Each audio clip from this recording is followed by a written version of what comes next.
still plenty of action here now as they try. Now this is Jangli here, who's trying to go clear towards the end of sector 14. And a very cheeky little move, because he's still 70 kilometers from home. That's around about 40 miles. And Jangli trying to lead the breakaway. He might be trying to incite a little reaction from them. Well, he may well be looking to try and split the group into a smaller group and see whether or not there are any passengers on this section. And this is, as you said, a long section. It takes the riders from Tilloy right up to Sars-et-Rosières. And then after that, they'll have a long section of tarmac, smooth surface road to try and recover. But Jangli is really showing a clean pair of wheels to everybody else. Well, the American flag fluttering to the right here. The wind not playing a significant role today. The weather is absolutely gorgeous. Early summer's day here. This is the group containing Thor Hushovd. He sits third in line here. The man from Garmin-Cervelo looking very, very comfortable at the moment, but he is surrounded by the riders from Leopard Trek. Yes, he's sitting on the wheel there of Fabian Cancellara. Doesn't look too concerned just now. And really, they're still knowing that there's Hausler. He's been down on the floor. And it looks now he's hurting. He's being dropped here. Well, he had a very nasty crash just a few moments ago, and that tends to knock the stuffing out of you, especially in a race like Paris-Roubaix. But he will battle to try and stay in contact if he can, because the team Garmin-Cervelo from the United States have said this week that they really want to put everything onto the shoulders of Thor Hushovd this afternoon. But when the lights go out in a race like this, you can feel every cobblestone hitting that body of yours. You most certainly can. All of a sudden you feel to be made of rubber. Coming to the end of sector 17 now, and Jangli has made a tactical move here. He's decided with the gap down to 40 seconds, he better start doing something about it. Goodbye to sector 14 for the Dutchman. And he's looking, oh, he's just realised he's left them all behind. Well, oh, and this is a massive pile-up. As we're looking here, riders on the floor. Roger Hammond is down there from Team Sky, and he's had a podium place here in the past. And Tom Bonen's down again. Bjorn Lukemans has got delayed on the right. Another favourite has gone down. Geraint Thomas, the British national champion, over on the right-hand side of the road. This is not a great day for Tom Bonen. That's him on the left-hand side of the road there. He's trying to fix his machine to get himself going again. He won't believe this, but this is how the Paris-Roubaix makes a man of you or makes a fool of you. It has no favourites, believe me, and now we've got some big names involved in this one. Bjorn Lukemans, who was fourth last year. Tom Bonen has won it 3 times. Geraint Thomas has also gone down, and this is how it happened. Well, it was the Rabobank rider that went down first there. You might just have noticed over to the right was Geraint Thomas, the British national champion. He went down very hard indeed, and I think this may well be one too many strokes against Tom Bonen this afternoon, because he looks a little bit hurt. Well, another big man down there for this event, Roger Hammond, the British rider. He's finished third in this race before. And Hammond, back in 2004, is a man for the classics. And they're put in this difficult situation now because they were already a minute behind, and now they're going to lose more time. Well, Bonen was in fact pulling himself back into the bike race, and when you have so much bad luck, all of a sudden you might as well think, maybe it's time for me to go and try and get myself an early shower this afternoon and come back next year and try again. Well, he'll keep fighting as long as he can, providing, of course, he's not hurt. That happened at 69 kilometers to go. And again, the peloton has reduced here, although nobody interested about what's happening behind them. They're more concerned about this man right now, Martin Jangli, who got up to the leaders, who was in the breakaway, then he caught them up.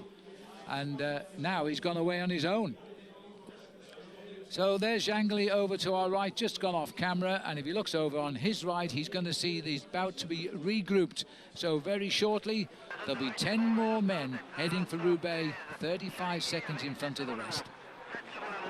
Which isn't very much, is it? It is not, but actually just looking down the road there, Phil, you can see the gap between the cars, and that's an indicator that that 7-man group is coming across the gap. So we very shortly, as we go to the next section of cobblestones at Beuvry-la-Forêt to Orchy, we could have a 17-man leading group with some big names. Names like Baden Cook, Frédéric Guédon, Emmanuel Kinziato, who rides for BMC. That's him there with the red jersey. Speaking to Jim Okovits yesterday when we were at the start line in Compiègne, Jim Okovits said, just watch out for Manuel Kinziato. He's a guy who comes from a background of riding on the track, and I think the suppleness in his pedaling action is allowing him to ride very nicely over the cobbles. Well, this group is coming, and also in there is Matthew Heyman of Team Sky. Jangli gets to his feed bag before anybody else. just checks out what's on the menu today. What he doesn't like, he'll throw away. Well, he doesn't like that to start with, as he chucks the bottle off to the crowd.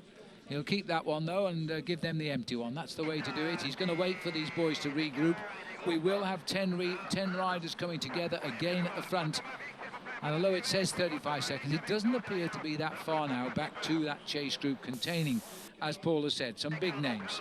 Well, this is a nice smooth section. This is a section that very often is used for a recovery part of the race. It's about 7 kilometers from the exit of that last section of cobblestones, 14 to go to the next one at 13 kilometers to go in the town of Orchy. And it's a straight, long road in front of the riders. And as you can see, they're taking time here, Phil, to eat and keep themselves topped up with fluids. This is Sylvain Chavanel, number 43. He's about to ride himself back into the race.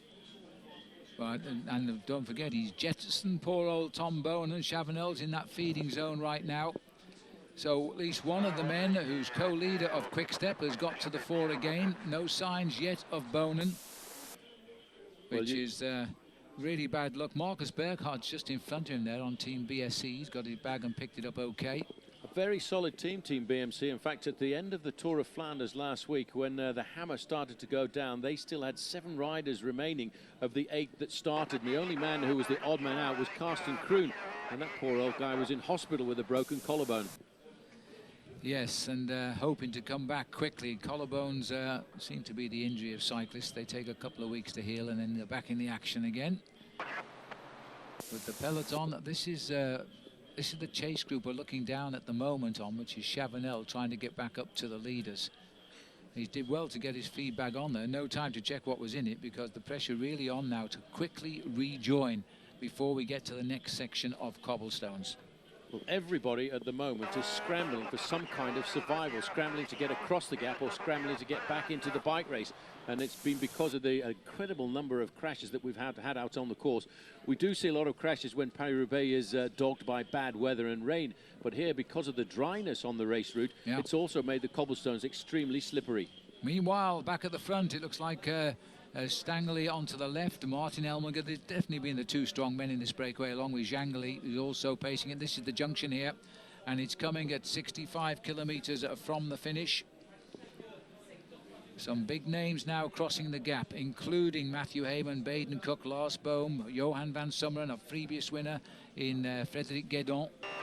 Well, Matty Heyman, he's on the front of this group, clawing it all back together. He's a strong bike rider, a former Commonwealth gold medalist, and a man seriously good to have on a team, because he's worth 2 men, I would say, when he starts to fire properly.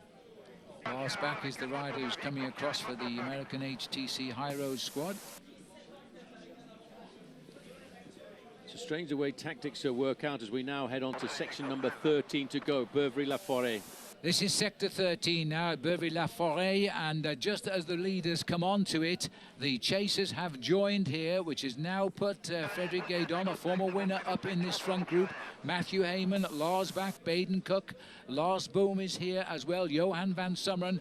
They've just crossed the gap to give us quite a strong leading group, and nobody is what we would call a real favourite for the race, and that is why Paris-Roubaix has no favourites.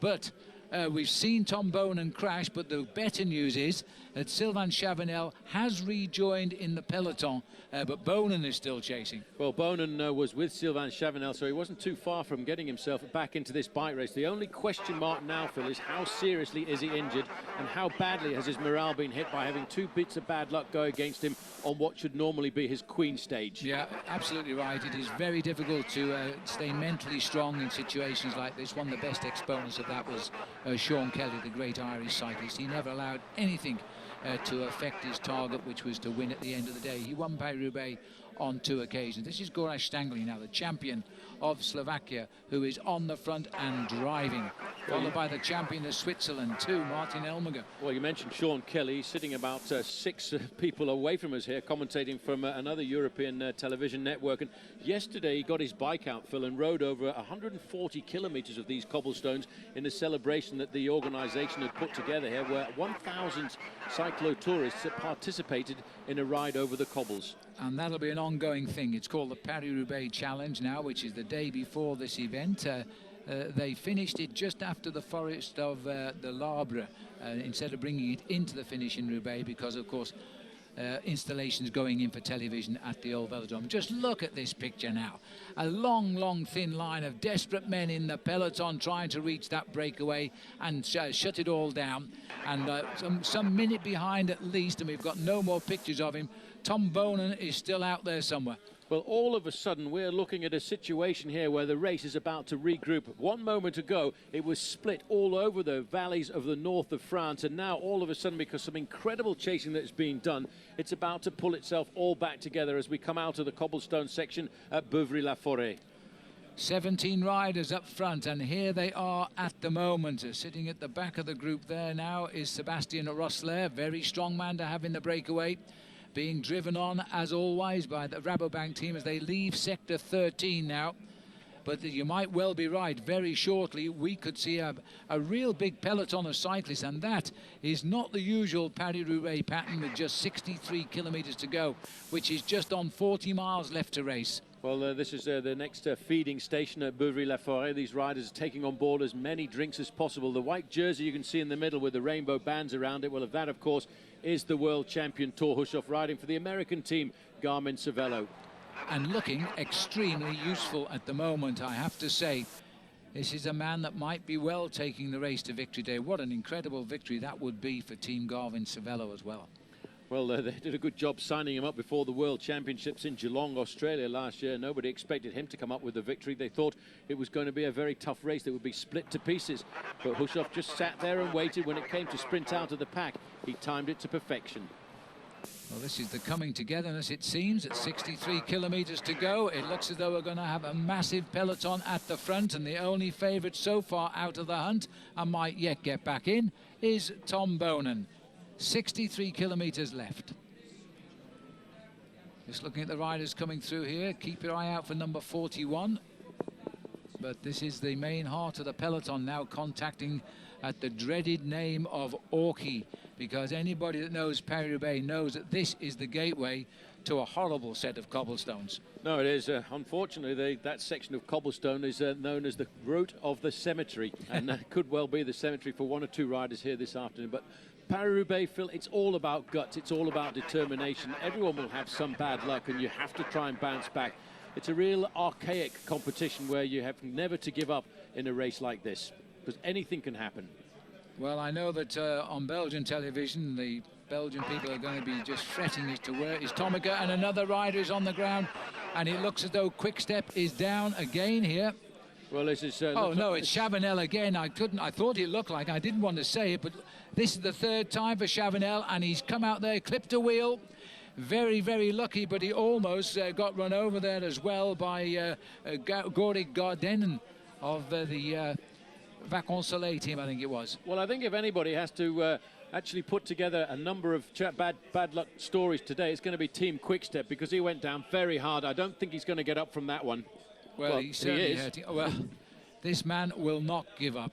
This reminds me of when he had the Maillot Jaune in the Tour de France in the Hell of the North. He was constantly at the back of the race defending, wasn't he? He was fighting to pull himself back into the race on all occasions, but that time that was a very hard drop that put him down on the ground there.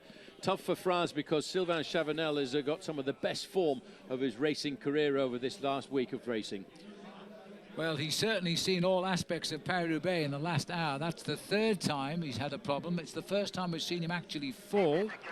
But no, it's the second time he's fallen, isn't it? Well, this is still the leading group of 17 riders. Now, the main field, Phil, is pulling itself together, and they're now only 30 seconds behind the leading group. There's been some serious ammunition thrown out over the last 15 kilometres.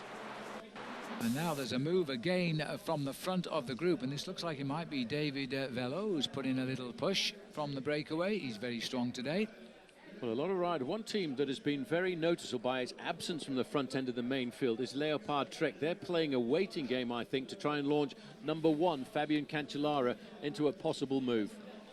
Well, at the front of the peloton, you can see that black and the very pale blue, very similar to the blue used in the Luxembourg flag, which is where the team is registered.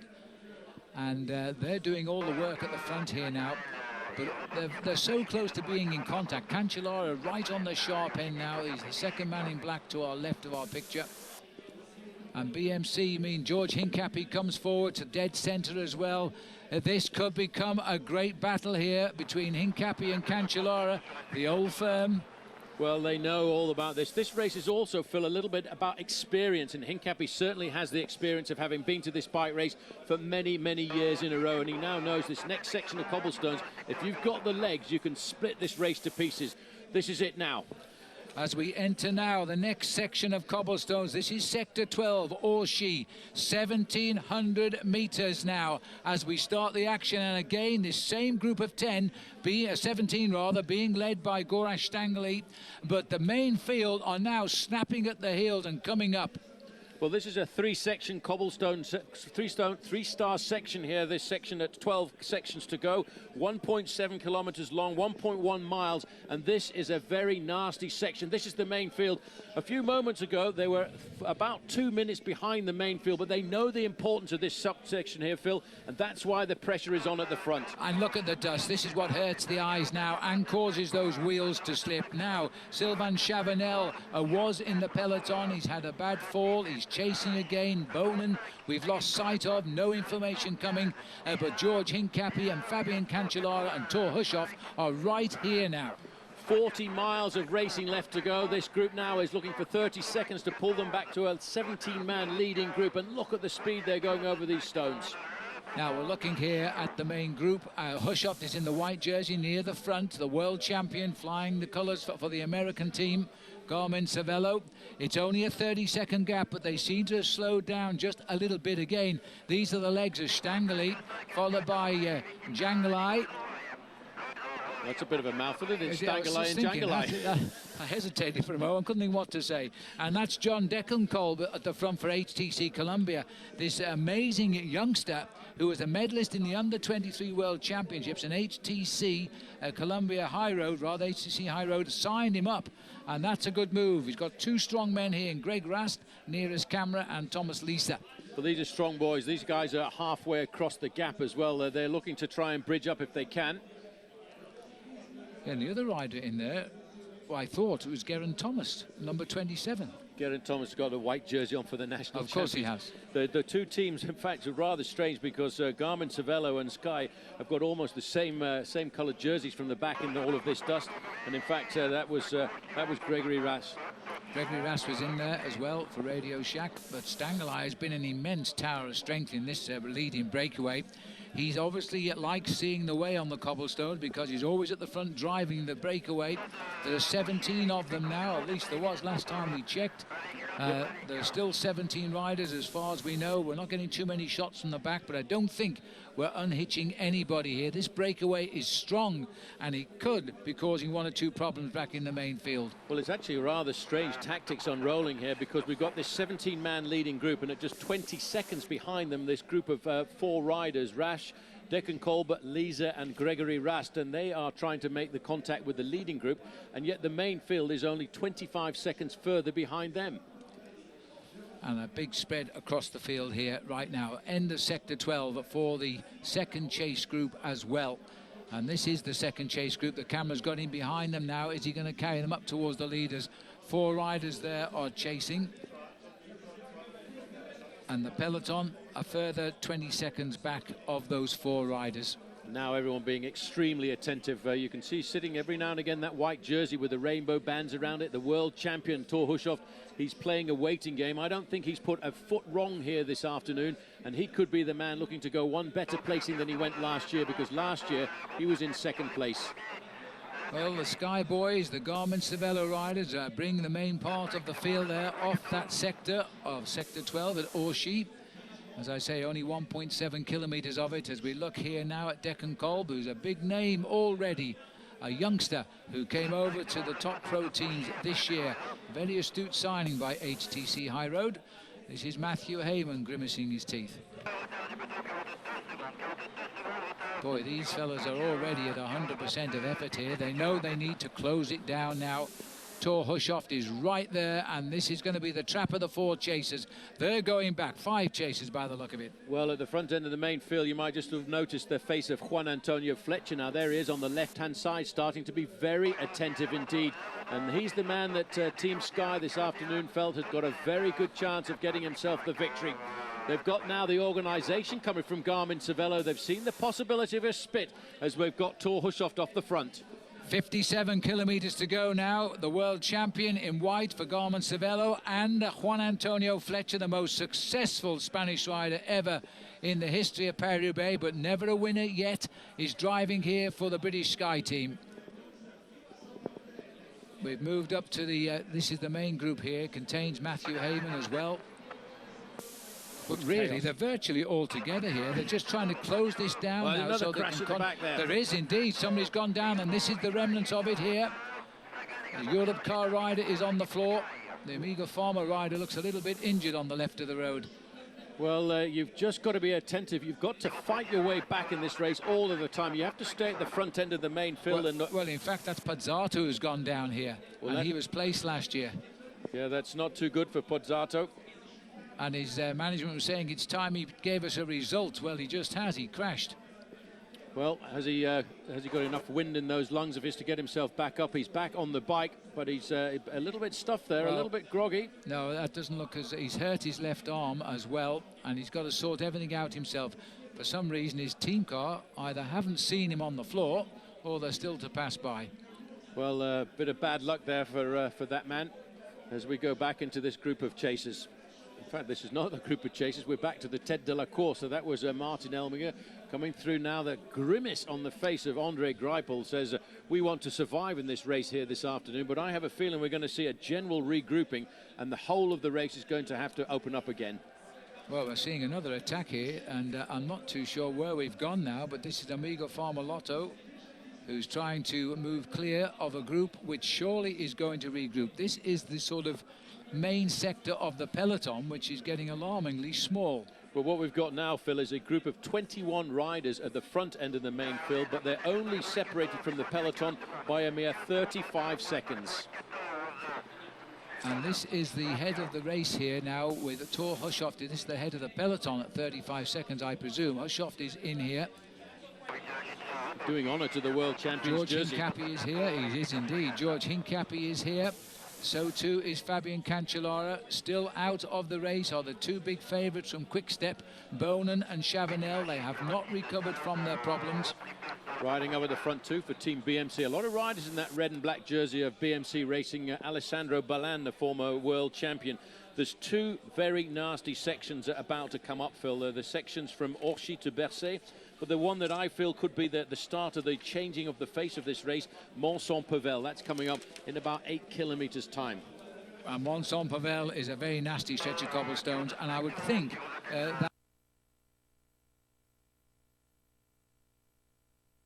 it's regrouping slowly despite the disruptions. This has been a very, very aggressive race today, and a very strange pattern. We've never had, and we had the same situation last week in Flanders. The breakaway has never really got clear of the attention of the peloton.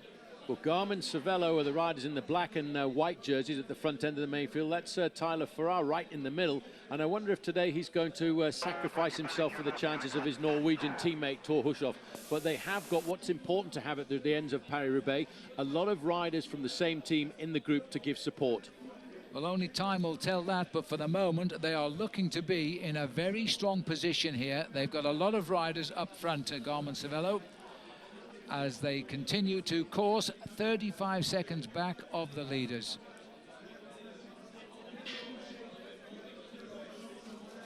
Looking straight into the eyes of the peloton here, 54 kilometres more or less still to go, about 33 miles to race to the finish of this year's Paris-Roubaix.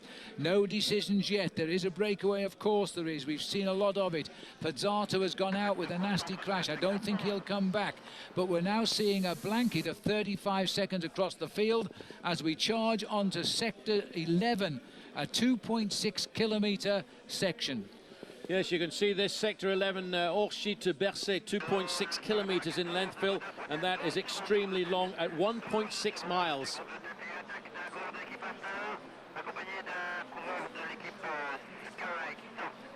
have to say that I think Team Garmin-Cervelo are tactically in a very good position here this afternoon, because they've got two riders in that leading group of 21. Rasch, who is a young rider, Johan van Summeren, and they've got a host of riders in that group behind to support Thor Hushovd.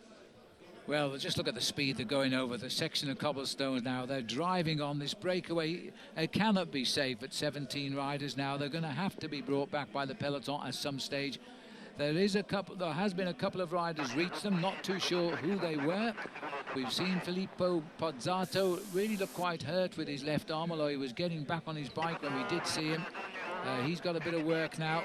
The peloton are on to the same section now, and it's being driven on by Astana at 35 seconds the gap. And bouncing over the cobblestones there, right at the back of the race, is Alex Rasmussen of the HTC High Road team. They're riding those specialized bikes which are having such a great successful season, I have to say, having won Milan-San Remo with Matthew Goss and the 4th Tour de Flanders title last week. So maybe they're going to need every help they can get now to bring back these leaders. Well, now Team Sky looking to take themselves to the front and dominant in this year's Paris-Roubaix. They're looking after their man who is in second position there, Juan Antonio Fletcher. I'm not sure of the position of Geraint Thomas, Phil, because Geraint Thomas went down in a very nasty crash with Tom Bonen and may well not have got himself back into the event. I don't think he's here. Also went down in the same crash was Roger Hammond, and he's a very strong man in Paris-Roubaix. We've certainly seen other riders here from the Sky team who have done quite well. There's Fabian Cancellara on the far side of our picture in the white top to his jersey. He's okay. Hincapie is here, just peeping in behind. Hincapie's kept a pretty close eye on the whereabouts of Fabian Cancellara. To the far left of our picture, the world champion in that rainbow colours, and that is Thor Hushovd. And the Norwegian are broadcasting 7 hours of this race today live into their country, so they clearly are expecting Hushovd to do something special. I have a feeling there's a slight truce in the main field here this afternoon, Phil, because we've all of a sudden seen that leading group of 21 riders move up to an advantage of 1 minute and 5 seconds as they now are battling this sector number 11 to go from Orchy-les-Orchy to Bercy. 940 meters. Just short and sharp, this one. This is the poker face to Martin Elmiger, the champion of Switzerland, who also likes to see his way over these cobblestones. Jangalai just behind him. This is the breakaway, which started with 8 riders very early on at the first sector of cobblestones at Troisville, and has slowly grown in stature to 17 plus riders now. In fact, they're up to 21, so the little group behind, I think, got across of Degenkolb, etc. Just looking at Fabian Cancellara riding on the wheel of the world champion in that white jersey with the bands around it, Thor Hushovd. Cancellara, for the moment, looks very relaxed. He, too, I don't think has put a foot wrong this afternoon as he's ridden fairly close to the front end of the main. Ooh, a little slip there. You've got to be attentive for Martin Elmiger. That is a sector which, on rainy days, is absolutely lethal. It is so wet on that inside corner. Today it's just the dust, but the dust is causing a lack of grip with those tyres. Still, he's recovered from it, and the gap is going up slowly now. It's 1 minute 10 seconds. You're right, Paul. The peloton are having a little respite. They are, but that's, I think, because of the fact that very shortly the next section of cobblestones after this is Mont-Saint-Pével. They are long and hard, and that's where in the past we've seen a lot of riders make the difference. The reason why they're much more difficult than what we've had up to now is it goes slightly uphill, and if you've got the power in those legs, you can ride a man off your wheel. This is it now, and a little bit of bunny hopping on the far side of the road with an apology from that rider, because he almost brought down the rider alongside him as they continue. Now, this is the main field here, what we will call the main field, the main chase, if you like. Sadly, without Tom Bonen and without Sylvain Chavanel right now. Yeah, the two animators of last week's race, they've had so much bad luck this afternoon. It's so difficult in a race like this to keep bouncing back all of the time. But Bonen had almost ridden himself back into the main field when he went down hard again because a rider fell off in front of him. Gripping his handlebars there, looks like Matty Heyman of Team Sky coming off the sector of cobblestones. The next section is Mont-Saint-Pével, and that's 3 kilometers long. There's that treacherous right-hander. And this is a huge field at this stage of Paris-Roubaix, because anybody that we have talked about as having a chance of winning this race is either in this group or behind it. It's a big field, though. This is the main field. In second position there in the black jersey with Team Sky written on it is Juan Antonio Fletcher. He's really looking for the win here this afternoon, but never far away from anybody is Fabian Cancellara. No, nor George Hincapie. Those two riders, they are made for Paris-Roubaix, I think. They were honed out of the pavé. They just love this event. They certainly do. The next section of cobblestones that after this one, Phil, that they will line themselves up for is the second longest section of cobblestones in Paris-Roubaix this year. It's 3 kilometers long, 1.8 miles, and it's a beast. Yes, and that's the end of Sector 11. Incidentally, the prize is a trophy, and the trophy is a cobblestone, and the official weight of it is 31 pounds or 14.8 kilos. You're supposed to lift that after you finish and win Paris-Roubaix. Minute 20. So they've done well this sector. 50.6 kilometers, 32 miles still to race to the finish. Just over an hour of racing now. Well, there's a lot more tactics to unfold in this race, and for the moment, one team riding a very good tactical race, Garmin Cervelo. They've got the majority of their riders still either in the front or in the second group on the road, and of course their big pre-race favourite Thor Hushovd is looking very comfortable every time we see the main pack.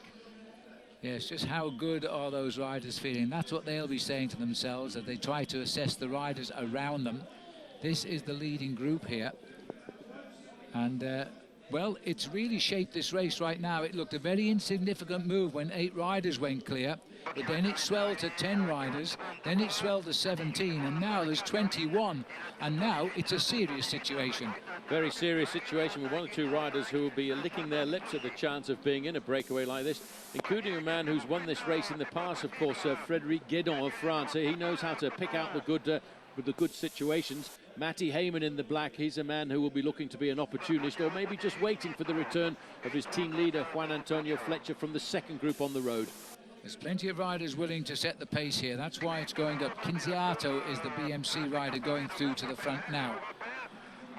And Lars Bohm is also in this group away, and he is a brilliant bike handler, world champion at the cyclocross, the winter sport, where you run or ride as long as you finish with your bike. It doesn't matter whether it's on your head or under your saddle, because that's the winter sport of cyclocross, and these roads, of course, are very similar to often cyclocross courses. Well, we're zigzagging around the north of France. It's a very complicated, circuitous route on the way up to Roubaix, and again a crash at the back. Well, this is unbelievable. Again on a straight, perfect piece of road. And this is Bjorn Leukemans again. Well, this man's been delayed by just about everything today. Well, I don't think Leukemans will have too many good things to say about this year's Paris-Roubaix. The other guy going down there, the Europcar rider from France, was Zaid Hadou. Man that packs a bit of a sprint finish if he can get there to use it, but they're just dropping onto these cobblestones like flies today. There is Leukemans. I really thought that man would be on the podium today, but at the moment he's spending far too much time on the road. Sector 10 now, Mons-en-Pévèle, this is it. We are entering a Sector 10, 3,000 metres of purgatory. This is where surely somebody is going to try and reach this breakaway from the main field. This is a 5-star section. It measures in at 3,000 metres, 1.8 miles of some of the worst cobblestones that we've got. And the difficult thing is after about 1.5 kilometres, after about a mile, it starts to drag up. And if you've got the power, you can ride across a gap of around about 30 kilometres or so. And it was on this section of cobblestones last year, Phil, that a certain man from Switzerland took off. Yes, and boy, did he take off. It led to accusations that he actually had a motor in his bicycle, and would you believe, people weren't joking. His acceleration was such they thought it couldn't be done by a human being's pair of legs. And he had to fight that, and in fact in the Tour de France they started x-raying bicycles to check to see if there were motors in the down tubes of the machinery. Of course, nobody was found, and I think we didn't take it very seriously, but Fabian Cancellara said the only motor is in my legs, and that was the occasion. Now, will he do it this time to reach the breakaway? Because this is crucial. This is the chase group. They are 1 minute and 30 back and having to drive on.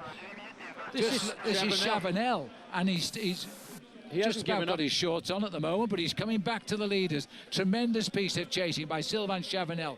Now that is a quality rider for you. Well, Phil, that's what the story of Paris-Roubaix is all about to me. It's about being on the ground and fighting and dragging your way back into the event. And he looked a little bit groggy when he went down, Sylvain Chavanel, but he knows he's got a good set of legs on him here this week, and that's why he's trying to fight back into Paris-Roubaix. And what a story that would be if the Frenchman was to win this race. Well, he's riding like a champion, and so maybe it's his day. Maybe the adrenaline's just pouring. There he is. And, well, he's got light equipment now because he lost half his shorts. 1:35 is the gap, and he's slowly but surely come back to the peloton. Then they're going to have to do something. Now we're on to the sector. Mons-en-Pavel, the world champion, Thor Hushovd, the man with the big legs, we call him the God of Thunder, is starting to roar. Well, I told you this was a section where if you've got the power, you can ride away from anybody. Dragging himself back up there in the black and red jersey, though, of BMC is Alessandro Ballan. Looking back, Thor Hushovd wants to know what sort of damage has he done. In fact, his teammate Tyler Farrar is not that far away either, but they're now looking to bridge a 1.5 minute gap. And Cancellara right behind him as well. George Hincap is going to have to get on terms there because this is a crucial stage of the race now. Mons-en-Pavel, this was where Cancellara destroyed the field last year, facing nearly 30 miles to ride to the finish. But he did it, and now he's on the defensive. There's a little matter of 21 guys in front, 95 seconds ahead. Well, Fabian Cancellara, true to his word, has come to the front. He wants to make this a dramatic race here this afternoon. Following him is Juan Antonio Fletcher. Take the risk, my boy. Just keep that bike upright if you can. Look at those pedals go. It's the old dust problem. You didn't expect these cobblestones to be so slippery when they're totally dry, but it's the dust. It's just lying on the surface. And now the engine is going, and the engine is in both his legs. This is the move by Fabian Cancellara. Anybody fancy the chances now because he is going.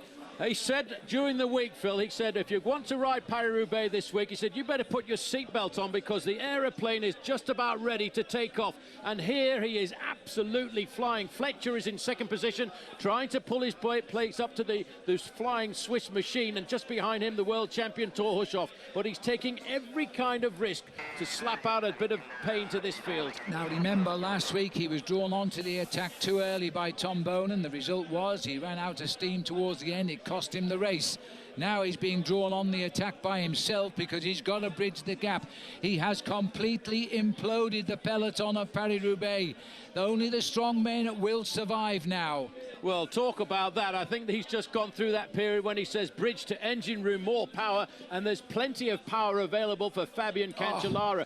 These guys know it. They know they have to stay in touch with him now because if you give him a meter, if you give him 2 meters and he prizes out 3, you won't see him again. Cancellara, Hushovd and Fletcher, they're the only 2 riders here to hang on to the Swiss rider, who doesn't care who's following him. It's all about reaching the leaders. Look at the time gap, down from 1:35 to 1:10 in a matter of a mile. Well, I looked at that bike last night, Phil, when we went round to the team hotel, and he's got slightly wider tyres on it than anybody else.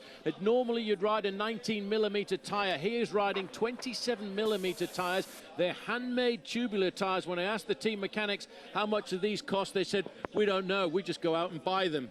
Well, I wonder if the pigeon's flown up here and told them what's happening behind, because this is the leading group of 21 riders, and Cancellara is bringing across the 3 big names, really. Cancellara, Hushovd and Fletcher, 3 pre-race favourites. They've rid themselves of Chavanel and Bonan because of problems. We've seen glimpses of Hincap, who himself has had 3 problems today that we know of. This is Alessandro Ballan trying to reach them. Well, I tell you what, I looked at the newspaper this morning for the Voix du Nord, and it had a great title. It said Superman against the Extraordinary League of Gentlemen, and I think we've got them with us this afternoon. There's nothing gentlemanly about this pace, I'll tell you right now. Ballan has just hooked up to the back of Fletcher. Hushovd has taken a few deep breaths and has managed to get on to the Cancellara Express. He's not offering any help. The Australian flag flies across the cobbles of Roubaix, where once they had an Australian victor with Stuart O'Grady, the only Australian to win this event. This year they got a first in Milan-San Remo with Matthew Goss, but he's not up here right now. Nice move by Alessandro Ballan in the red and black there of BMC Racing. And look at the gap that he's opened up on that section of cobblestones. When that man wants to go and puts his head to it, he can do incredible things. Well, he chose 3 kilometres of purgatory to tear the peloton apart. And he's knocked off 30 seconds of the breakaways lead, all under his own steam. Just look at this now. These are the riders from Garmin-Cervelo sat at the back here. We've got Tyler Farrer now sat at the back, and just ahead of him, Andreas Clear. They are still in the main chase group, but they didn't get on to the Cancellara Express, and here it is. Well, you might not have noticed that, but nice to see number 181 from Team Radio Shack, because that, in fact, was Robbie McEwen still in with a chance. And with every respect to Robbie, that's a little bit of a surprise. Robbie has never really enjoyed Paris-Roubaix. Now it's all a question of whether Cancellara can reach the leaders and beat them to the sprint in Paris-Roubaix. He certainly looked over his shoulder there to see what's coming. 3 more on the way up. Well, it's had to happen. It had to be done because that breakaway was not coming back. It's now about 1 minute to the breakaways, and it now looks as though help is at hand because this is Fletcher taking up the pacemaking. Well, these guys now know this is a move, and people scrambling across, scrambling to stay in contact there. In fact, losing a little bit of a gap there. The BMC rider looks very much like the shape of George Hincapie coming up. Well, that would be a welcome sight indeed for the Americans, that's for sure. This is Cancellara off to the right. You've got Fletcher willing to try very hard now. He's recovered from that extraordinary effort by Cancellara. Hushoff is still here and still looking extremely strong, the runner-up of a year ago. Now this is Balan from BMC. He's got himself across that gap. There is a big gap now back to the rest of the main field, and they will all start to hear the alarm bells ringing as they realize it's time for them to try and do something special if they want to pull back this group. Well, first, second and third, what a difference a year makes. First, second and third in Paris-Roubaix last year was Cancellara, Hushoff, Fletcher. They are the 3 who've come together on Mons-en-Pavel. And the others who completed the top 6, Roger Hammond, Tom Bonen and Boyne Lukemans, they've all had problems which have put them out the hunt so far today. Well, I have to say one man who's ridden himself back into this race has done a fine job, number 43, Sylvain Chabanel, but he's not going to have that much energy left to chase down this charging train. Well, the guys who've just come on the back here, they're going to have a few deep breaths before they'll be able to help out, but there's 7 riders getting themselves together here. And 7 good names as well. Here we are, Sector 9. Sector 9, just around about 0.7 kilometers long. That's about 400 yards. But it's all about the repetitive nature of these cobblestones now as they start to make this race much, much tougher every kilometer that we go into it. A mere 2 stars at 700 meters as the leaders now enter Sector 9 at Mirigny. And they're being chased now by a group of 7 riders. Cancellara, Fletcher, Hushoff has been joined, and we've got 7 riders now, and they're all beginning to get their second wind after that incredible acceleration by Fabian Cancellara. So they're actually starting to help him now. The peloton is at 105. Well, the peloton is halfway across the gap now, and we can see everybody's taking this extremely seriously. Fabian Cancellara has said, right, enough is enough. We're going to start to take this race seriously and keep putting the hammer down and ride across the gap slowly but surely. But he's a little bit surprised probably because he's got a number of passengers with him this year. Yes, this is when Cancellara was clear last year, and Tom Bonen realised he'd missed it and was trying desperately to reach him, and he could not do it as Cancellara rode mercilessly on to a lone victory. We're watching here now as the tail end of the leaders now enter, chasers rather, enter 700 metre stretch. Well, the Garmin-Cervelo rider who's got into that group there to give a little bit of help to Thor Hushoff is Sepp van Mark, and he's been very good at the front of the race so far. Bear in mind, Garmin-Cervelo have also got 2 very strong riders in the leading group of 18 in the new young rider, Gabriel Rasch, and of course, the big strong rider, Johan van Summeren. Well, I've got a feeling that the peloton might be slowly putting themselves back in the picture here. This is the chase group. At a minute 05 now, there is Cancellara in second wheel, third wheel. It's being driven on by Hushoff in third place. Balan is up here as well. And these 7 riders, I think there might be 8 riders there just now. Yeah, they've just picked up somebody, I think, who got dropped from the leading group of riders, and just sitting on the back there, the Omega Pharma Lotta rider. I think that's David Boucher, but he's slipping backwards. Well, there's only 17 riders left up front, according to the computer, but we've seen nobody actually fall back on our television screens.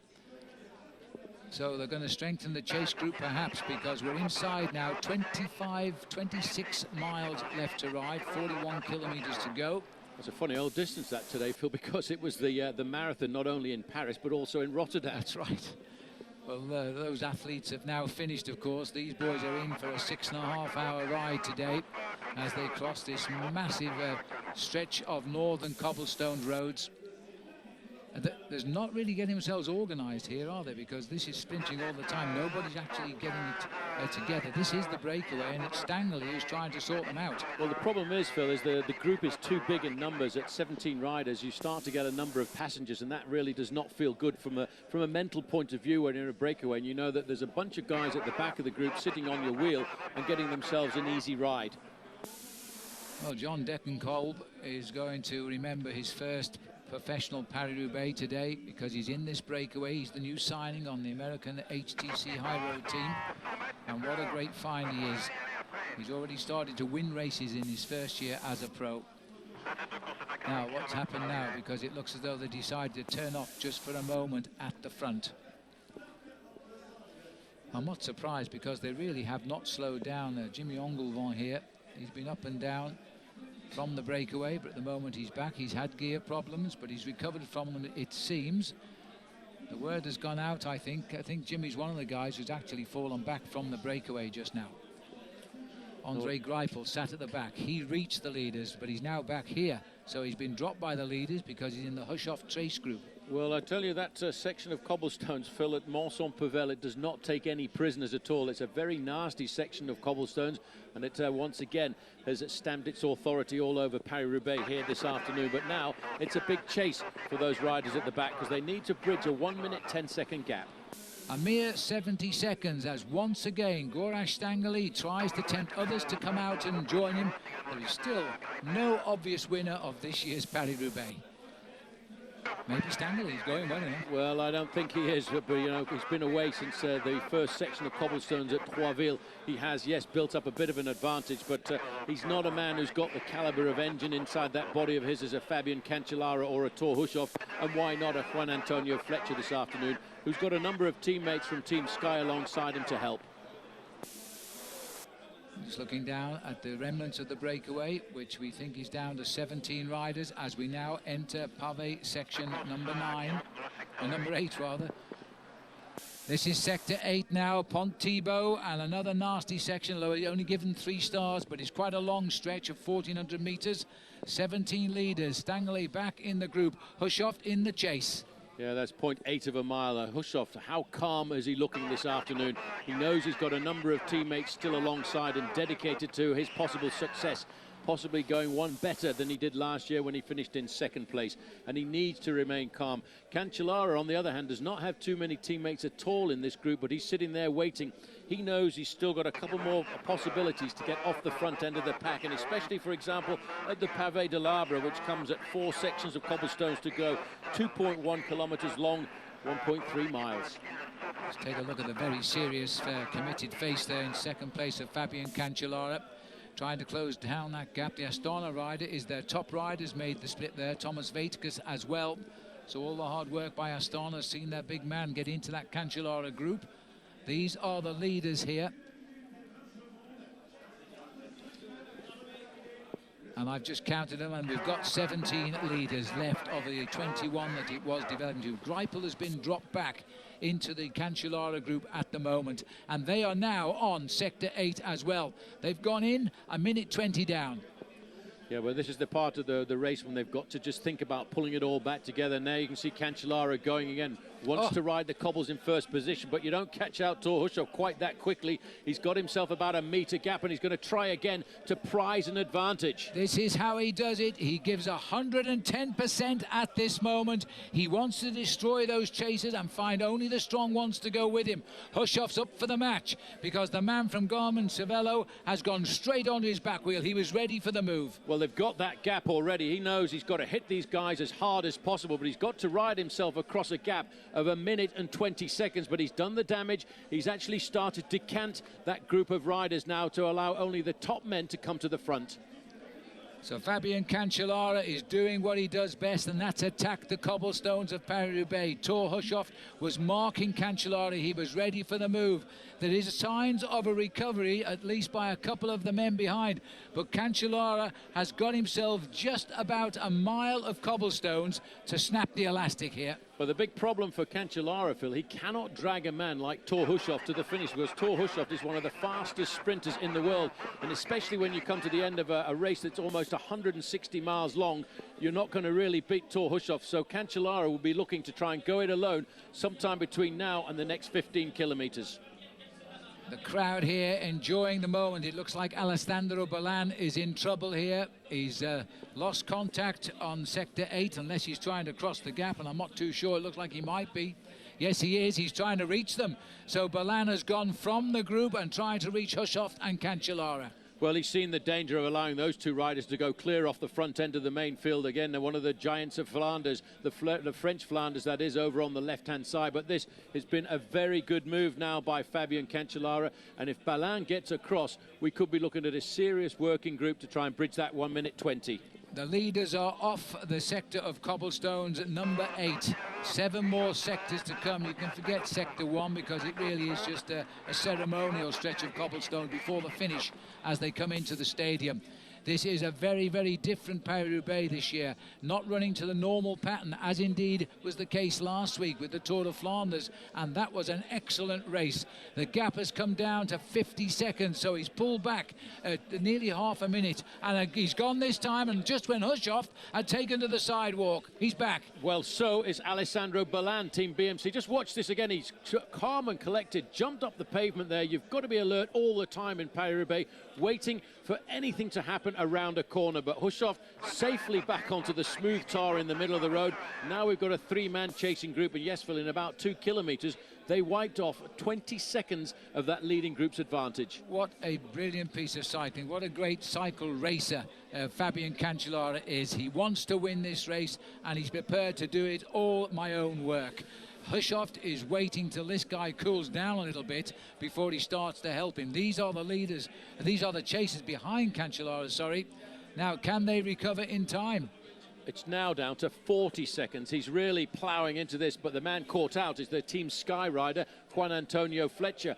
Fletcher, the team who are expecting to have a 2-pronged attack here this afternoon. Fletcher and Geraint Thomas, the Welsh rider on Team Sky, but he, unfortunately, like many other riders, has been dogged by bad luck here this afternoon. Well, they're only just up the road. It's still closable. They're on a good stretch of road for the moment. The next stretch of cobblestones is only a short stretch of a couple of 100 meters, and that's at Templeuve. But as we look here at the legs of number 24, Matthew Heyman, he is now in the 3rd group on the road. Cancellara, it's a case of will he or won't he, with 36 kilometers to go. There's Martin Elminger. This is the front-running group here. Totally unaware of what an incredibly good race is going on behind them as riders come and literally disappear in that chase.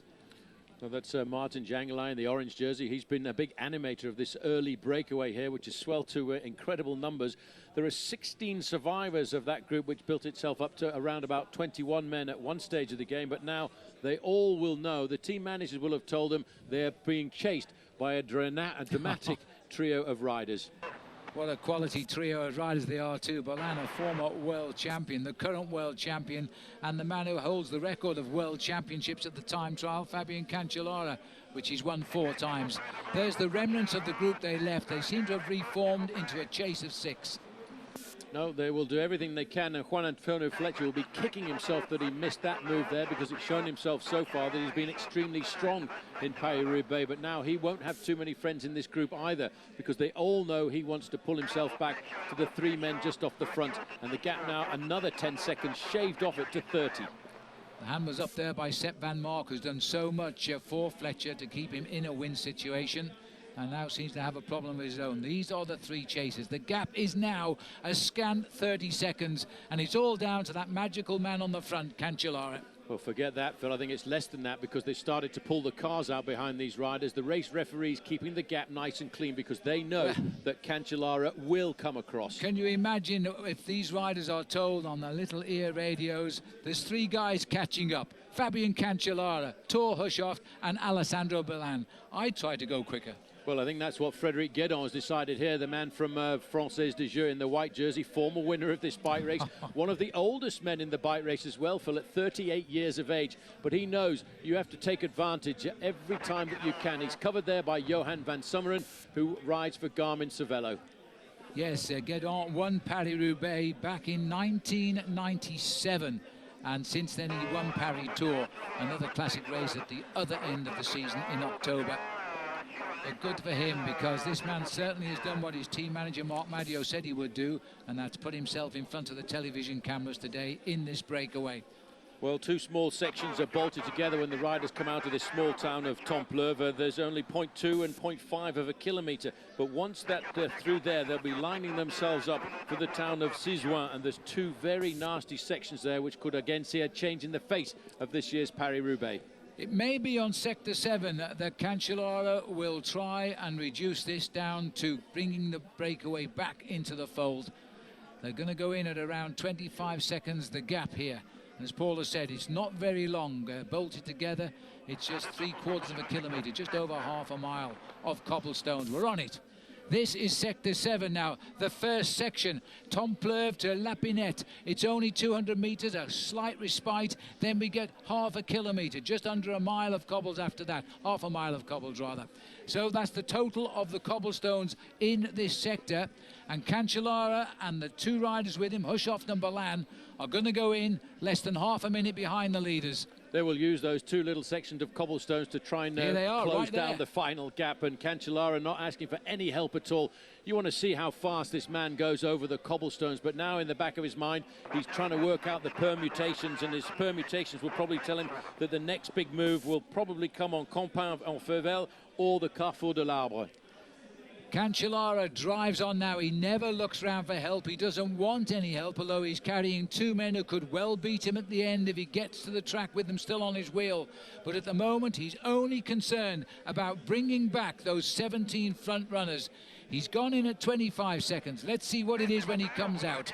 Well, it will be a lot less, I would hazard a guess, because you know that man Cancellara, when he starts to get the bit between the teeth, he just is like I suppose he's a bit like a Swiss watch. He works to absolute perfection. Tornado Tom, but unfortunately for Tom, he's not come back into the race after that second dumping on the ground unceremoniously. Same has to be said for Sylvain Chavanel. 53 seconds to the group that Cancellara left, don't forget, when he attacked with Hushovd and was then caught by only Alessandro Balin. Well, there you can see that's the group of 3 there. You can just see the yellow motorbike there. That's the neutral service motorbike, which will give a wheel to any of the riders in that group of 3 if they were to have a mechanical incident. Now the cameramen right up behind him. That's the view from being in the working line, sitting behind an express train here.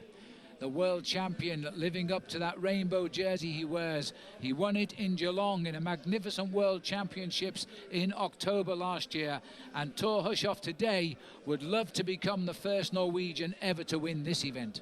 Well, he's got a very good chance at the moment, because once they catch that leading group, I'm sure we'll see a serious decanting of the number of riders in that group, especially over the next couple of sections of cobblestones, which again are going to be long ones and ones that have got a false flat in. And if you've got the power and you've got the ability to turn your pedals as fast as Fabian Cancellara can do, you will open up the gaps. Well, I have to say that ever since he attacked, Cancellara has asked for no help here. Balin made a huge effort to reach them and has done nothing but stay in the position we call the ticket collector at the back, watching them do everything. That's the pressure they put on the man that's advertised his ability so well over the last 2 years. Well, Cancellara, he knows that he's got to get himself across the gap and rejoin that leading group of riders. And I would say then, Phil, what he will do is take some respite for a couple of kilometres or so and wait for the next couple of big sections to try and make his move again, because he knows he cannot drag Thor Hushovd to the finish. Otherwise, the Norwegian will win Paris-Roubaix. Yes, he's a terrific finisher. He's a big sprinter here. As we just look at the riders here, number 36 there is Bernard Eisel, also riding a strong race, but that's the first time I've actually seen him. 25 seconds. The clock hasn't moved an inch on that. So 31 kilometers. We are now just inside 20 miles from the finish of the 109th edition of Paris-Roubaix. And this time last year, we knew the result because Cancellara was just going like a train. But today, he's having to fight into the race rather than ride away with it. Bit of a move there, just coming from the Sky Rider, Matty Heyman. He thought he might just prize a gap over the front end of this group. And watch out, there's going to be lots of attacks now. Here comes one. And one of them's coming from Martin Elminger, who all of a sudden he's seen the move coming on his left-hand side. In fact, you don't usually see a move like that, Phil. You actually hear it and sense it.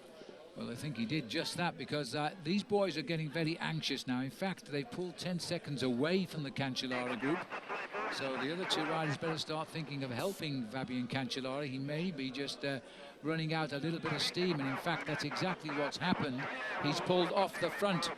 And so Cancellara, now, is he beginning to falter? Are we seeing what is an early morning breakaway established to 17 riders going to spoil the show for Cancellara, Hushoff and Balan? Well, they certainly have slowed down a fraction. You can see all the press motorbikes around. They're all waiting for the next big moment of the day. The gap is 35 seconds. It's actually stretching out. And Cancellara is talking to these guys. You guys had better work with me because I'm not going to drag you to the finish. And this is a very strange tactical situation. They know how strong Cancellara is. They really should get word from the team managers to all work together. Well, Fabian Cancellara is talking to the right, saying, guys, you either help me or we just wait for everybody else. Please yourselves. And it looks like they're going to wait. No, Cancellara, he's not going to have these guys sitting on him. And I would say if I was Thor Hushoff, I'd put a couple of turns in to try and pull the riders across to that leading group. Well, this is when you're at the height of your game, and Cancellara has certainly advertised his great form. Last week he was an angry man. He was outmaneuvered in the end. Nick Noyens was the rider who stole the show, and Cancellara had to be content with third in the Tour of Flanders. Today, according to the way he's been interpreted in print, and he says interpretations often go a bit awry, he was threatening to destroy the field.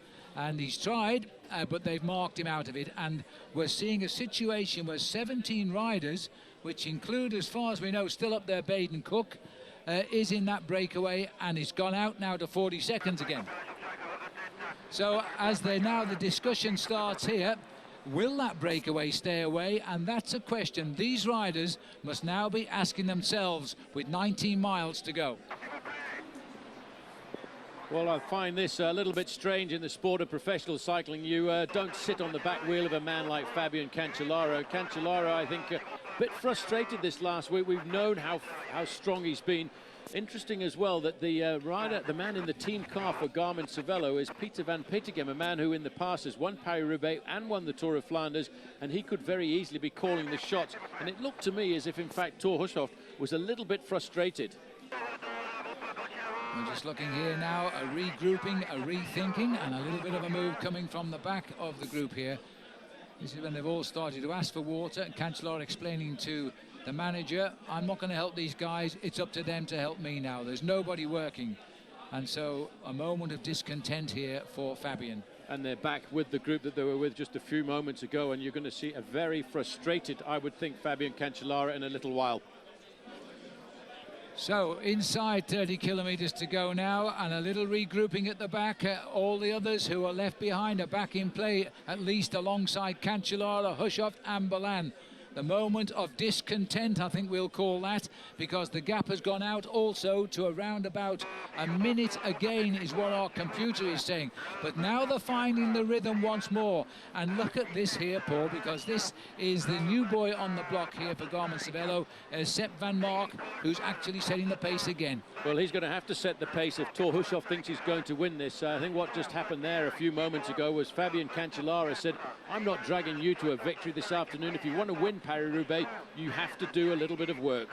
Well, we can't blame him because they really did sit on him and make him use all his energy. Now he's going to plot another attack, obviously, and next time he'll want to go by himself. And now let's see what's still to come. Let's see what he might make him. I would suspect it's going to have to be around Sector 6 now, Paul, at Seaswang. Well, actually, he might wait a little bit. Depends how his legs are feeling here this afternoon, because the sections at 5 and 4 are very difficult sections, from Confort en Pavella and, of course, the Pavé de l'Arbre. They've both got slight inclines in them, and if Cancellara has got the legs, and I think he's already showed us that he's got the legs here this afternoon, he could use those sections to prize an advantage. But first of all, he has a slight problem, and that's 14 riders in front of him. Yes, absolutely right. Those two sections Paul has mentioned are 4 kilometres in length. That's 2.5 miles. And that is the last chance. But when they keep going slow, the breakaway is moving steadily but surely. They're pulling out the time again. Yes, but look at the way the breakaway now is starting to operate. They're attacking and slowing down, and what that will do is it will actually slow down the average speed in this leading group of 14 riders. So theoretically, the group behind containing Cancellara should, just by the natural progression, start to come back. Well, I make it only 14 riders there, so I'm wondering if we've lost anybody. 28 kilometres to go now. It's developing now into a lead bunch and a chase bunch, and all the favourites are in the chase bunch. 28 kilometres to go. There has to be concern on this breakaway now. Early on, they were never chasing this breakaway. It was an in-house fight, but now the breakaway is beginning to look rather dangerous. Yeah, Martin Jangelai here seeing the possibility of prizing a lead off the front end of the main field. A flick of the wrist you might have noticed there was to tell Johan van Summeren, come on, let's work together, but you haven't got a gap, guys. And what you're doing here is you're destroying the momentum of the breakaway, and you will see your average speed start to diminish. I know it's getting late in Australia, but let's not forget that Baden Cook is in this front group as well. We haven't seen too much of him, but he's very definitely still here as we move on to the next sector of Pavé, the first part of sector 6. Yeah, Baden Cook is riding a very clever race. He's allowing all these other guys to mess about. Sector 6, first part now. This is just 1.3 kilometres long at Seaswang. There's got to be another reaction from the chase group as well. Our computer is saying that the gap has gone out to 1:20. But we're not showing you this on television for some reason. If that's true, there's a lot of work to be done from this chase group now. Well, Johan van Summeren, the big man who we see do a lot of work for teams that he's been inducted into over the past, whether it's in the mountains or whether it's in races like Paris-Roubaix, is kicking out the pace at the front of this race. Now, he will be wondering, what am I going to do? Because in the group behind, he's got his own team leader, Thor Hushovd, who's got a very young Belgian rider alongside him, with Sepp van Mark, to do the pacemaking. But that's why I think Martin Elmiger here in the red has decided he has to hot up the pace. They cannot start messing around. Otherwise, they're going to lose their advantage. I tell you, Elminger must be seen as a real danger now. This is a rider who can do anything. He can win stage races like the Santos Tour Down Under, and he can win one-day races like the Swiss Road Race Championship. He has got to be seen as a real threat now. 15 riders are left in the breakaway. Slowly but surely we're dropping them off. 9 are in the chase group containing Cancellara, and there is the white jersey of the world champion Thor Hushovd. Hushovd at the moment has only marked Cancellara. He hasn't contributed a lot to the pace, and I'm sure Cancellara has noted that. Well, the man sitting on Cancellara's wheel there in third place is Juan Antonio Fletcher. How dramatic is that? Well, that would make a nice jigsaw puzzle, wouldn't it? As we look down there in the dust, and it's the dust which goes into the eyes of the riders. It causes conjunctivitis. It is the most unpleasant experience, believe me. And these boys are now having to contemplate defeat to 15 riders, opportunists up front, including the Australian Baden Cook. It's 1:10, the gap. Well, Matty Heyman is in this group now, and he must be nurturing thoughts of a possible surprise victory for Team Sky, and he has the ability to do very special things. He won himself a gold medal in the Commonwealth Games a number of years ago, but he's turned himself over the last couple of years into the position of being a super domestique at 25 kilometres to go. Well, the sign says Arrivé 25 kilometres. That's just over 15 miles. That's all that's left to race of the 109th Paris-Roubaix. Still no decision, and still we've been back to 20 seconds, don't forget, with that breakaway, and we're now out again to 1:10. Yep, this is a long, hard section of cobbles, and it's a big battle. There's Hushovd over on the right-hand side in that white jersey, indicating he's a champion of the world with the rainbow bands around his middle. Fletcher is being very attentive too now, but these guys, they really need to, I think, work together to consolidate and chase down that leading group of 15 riders if they want to think about winning Paris-Roubaix here this afternoon, because otherwise we could get a surprise in the shape of Baden Cook. Well, Baden can pack the sprint finish if it gets down to that situation, and he won't be at all worried about riding on the bank straights of the velodrome here as the Giants gaze on over an incredible race today. It has become a pursuit, a breakaway, and what's left of the peloton, and they're separated by just about 800 metres, 1 minute 10 on these roads, isn't it? 800 to 900 metres. Yep, that's about it. Now this is the group behind now, Les Poursuivants, the chasers. Cancellara having to play a bit of a defensive role now. He'll be calculating in his mind what's the best situation for him. He knows he really wants to win this race on his own if he can. He wants to win it for the second year in succession, but he's going to have to play a waiting game and hit them very hard one more time. That lone cyclist there was Koen de Kort. He was in the lead group. He's now slipping away from it. He's a teammate of Mitchell Docker. So we've still got Gregory Rasch up front, Johan van Summeren, Lars Black, Deccan Kolb is there, Rolands is there, Kinziato, Elminger, Lars Boom. Those are the riders up there. Tom Lisa made it. And this is the composition. I think Mitchell Docker is one of the riders who I didn't see him drop, but I'm sorry to tell the Australians he has been dropped from that lead group. Well, this is the second part of section number 6 to go at Bourgel to Ouanin. It's just a 3-star rating, 1.1 kilometers in length, and that corresponds to around about 0.7 of a mile.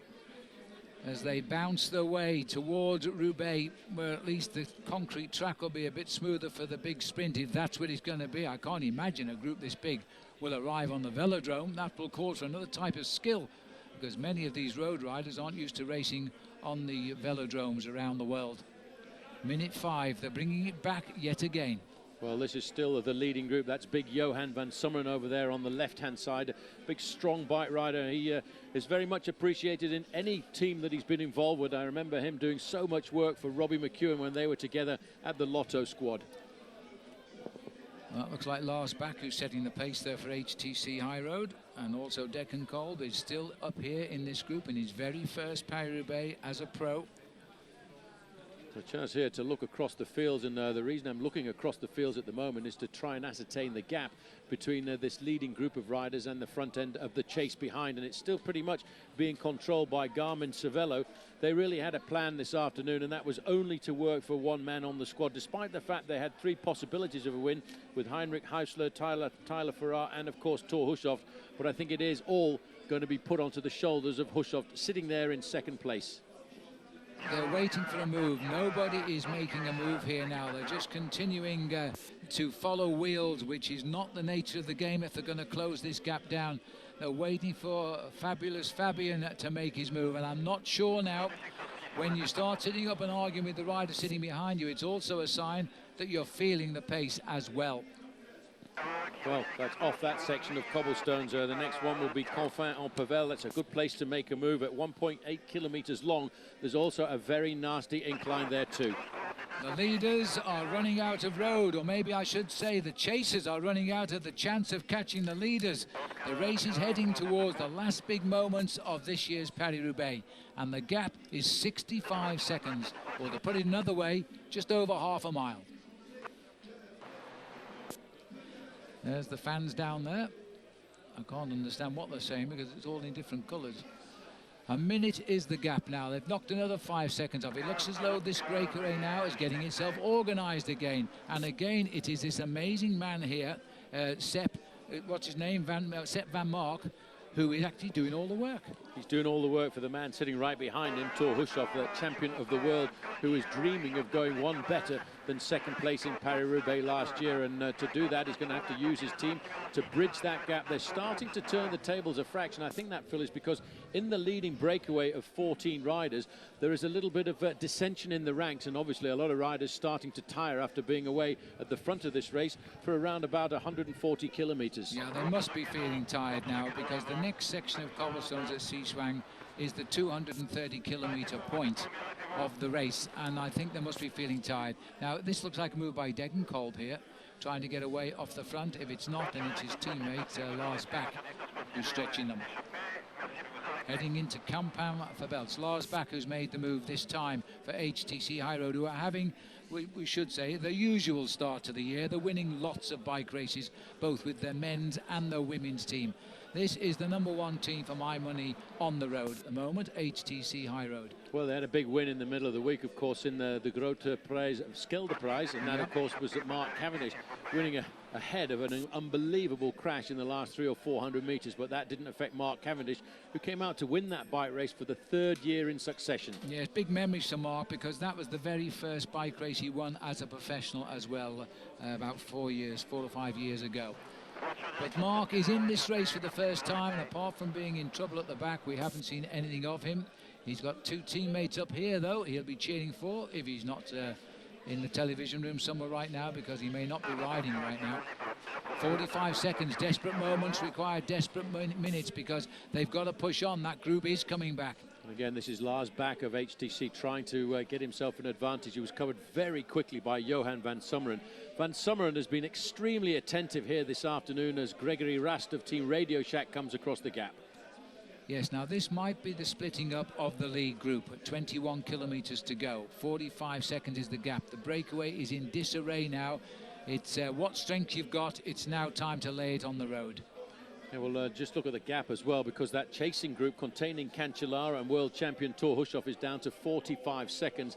And that's really because of the fact that there's a lack of organisation now in the breakaway group. And I apologise, because there is Mitchell Docker sat at the back of this front group. So well done to Docker. He's had an incredible day out in front from about 80 kilometres in today. That's a long day in the saddle in the lead in Paris-Roubaix. Well, you can see now by the way these riders are going at it, Phil, they are all extremely tired. It's a question of now who's got that last little bit of energy to get themselves into the breakaway split. And watch out for Gregory Rast, the big rider there from Team Radio Shack. He's a Swiss rider, formerly the Swiss national champion, and he is a big power horse for this kind of event. Absolutely, as we could see from the trees, spring has well and truly sprung now for what is the biggest of the spring classics, Paris-Roubaix. We're back to the chasers now. It is still Van Mark here doing the pacemaking for his team captain, the world champion Thor Hushoff. Noticeably, Cancellara has dropped away from the front. He's planning something. But also noticeably for Cancellara, Phil, he doesn't have any teammates in this group, and that is going to be a bit of a problem for him a little bit later on, because he's going to have to do everything on his own, and if he should have any bit of bad luck from now on towards the finish, it'll be tough for him to pull himself back into the race. Well, you know, this breakaway still has got to feel confident he can go the distance today, because these boys, I think, are just about on the limit now. Alessandro Balan is there, 3rd in line. They're coming up to the 20-kilometre marker, just 12 miles from the finish. Only one, well, we'll call it 2 serious sections, the Campan-en-Pervel and the Carrefour de l'Arbre, and then we'll go down towards the finish through M and Roubaix. Here we are. This is Sector 5, Campan-en-Pervel. 4 stars, but a vicious part of the race now. 1,800 metres, that is all. Just over 1.5 miles. 19.9 kilometres, or just 12 miles from the finish. And the leaders are losing ground again. This will be a crucial moment for them. This is a very nasty section of cobbles as well, because once you get around this corner, it starts to climb up slightly. The incline, after being in the saddle for almost 5.5 hours of racing now, will start to pay. And you can see these 3 have stolen a very interesting advantage over the front end of the rest of the guys who were with them. It's Lars Bak, followed by Gregory Rast of Radio Shack, and just on the back there, big old Johan van Summeren, happy for the ride. Very important move. It was Lars Bak who pulled away on the good road, because he felt they were losing the impetus in the breakaway, and he was right, and he was quickly joined by Rast and then Van Summeren, so they're slightly ahead of the remnants of that breakaway. Here comes the next group on the road now, just behind the leaders. They still could get back up to those leaders, but this is a crucial moment. I want to remember Sean Kelly breaking his forks on this section of the road. Well, this is Lars Boom on the front, and looking over to see if he's going to get any help there from Thor Hushoff. Hushoff now having to do the pacemaking himself and realising time might be running out to eat into that 45-second advantage. Well, there's the mist. It looks like a forest fire here, but it isn't. It is just the dust in the air being whipped up by the cars, by the motorbikes, by the helicopter. And indeed, there is more than a breeze blowing across the race now, but they're never in the same direction for very long, so they'll get it from all sides. Hushoft being tailed by Fabian Cancellara, the men who finished first and second last year, now put onto the defensive by an opportunist group of escapers who could reshape this race. Well, back to the tête de la course, and that is Gregory Rast. That's Johan van Summeren in the black and white jersey, just on the far side. And coming up there, this is all turning itself inside out here at the moment, because all of a sudden there's a Rabobank rider come across that gap there, and that could only be Lars Boom. Lars Boom, I think it must be Lars Boom who's crossed the gap, and as I said, this is the course for him. He's a cyclo-cross rider. The flag of Flanders blowing across there. But the Belgians, Johan van Summeren, is being left to him to fly the flag. We wouldn't have mentioned that. It's Jangeli, in fact, they're saying, his teammate, who has ridden a wonderful race. He's been in this breakaway almost since inception today. So he's been out in front since the 80th kilometre, or the 50th mile. Well, that's an impressive move by him. His teammate Lars Boom is in the group behind, and he will now be on the defensive, waiting to see who is going to chase down his teammate. This is a tough section of cobbles. That's the remnants of the group. Yes, being led, as always, by the champion of Switzerland, Martin Elmiger. And this is Mitchell Docker here, who's hanging on to this chasing group. And with only 18 kilometres to go, Mitchell can get a big result in Paris-Roubaix.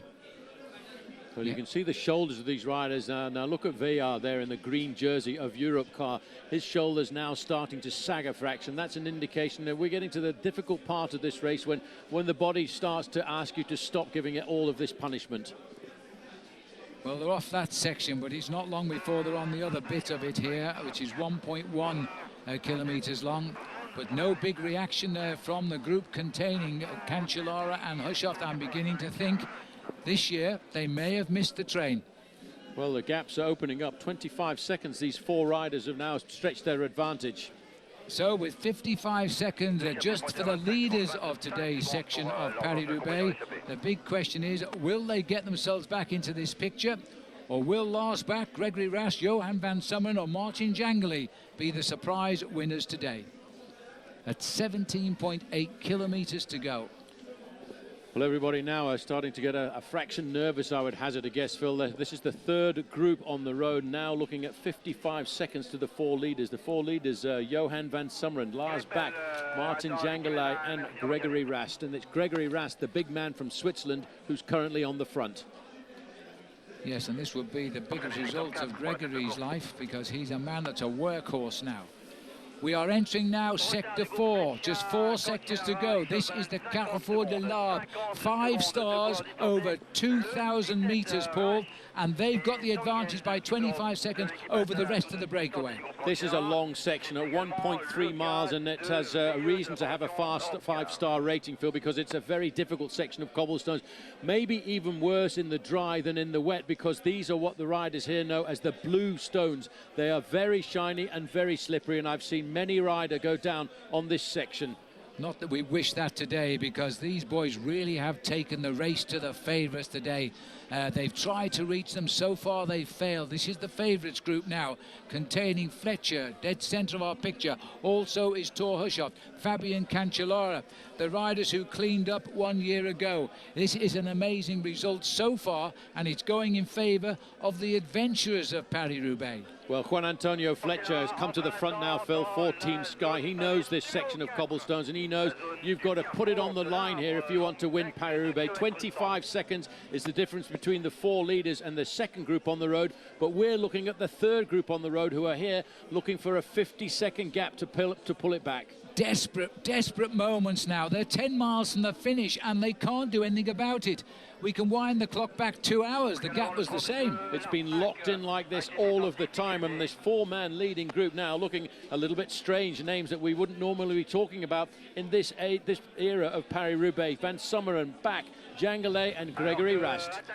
Well, Johan van Summeren would be an incredibly popular winner if that was to be the case, but it's very unlikely. He's only won one race in his career, really, and that was the Tour of Poland and a stage in the Tour of Poland, and one very, very small race in the Belgian town of Lommel. Nothing approaching a win in Paris-Roubaix. Well, I tell you what, he's got the gap right now, Phil, on one of the most difficult sections of Paris-Roubaix, and that's the Carrefour de l'Arbre. He's not taking any prisoners at all. This is the kind of guy that over the years we've watched so many times doing the pacemaking on the front in the mountains or on the big flat races like Paris-Roubaix, but usually for other people, and he's about to get joined. Well, Van Summeren has ridden 6 Tours de France, always in the service of someone else. He's won 3 races in a career which started back in 2003, but he is an incredibly popular rider, and he's not waiting for anyone. He's sensing there's a chance here, and of all the men we would have mentioned to win today, I don't think we would have picked Johan Van Summeren, but we'd love him to win.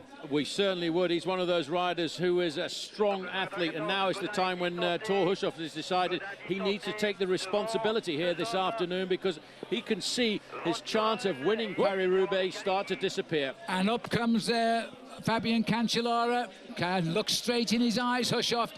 So Hushovd started it this time. Cancellara is trying to finish it off. And this here now is Juan Antonio Fletcher.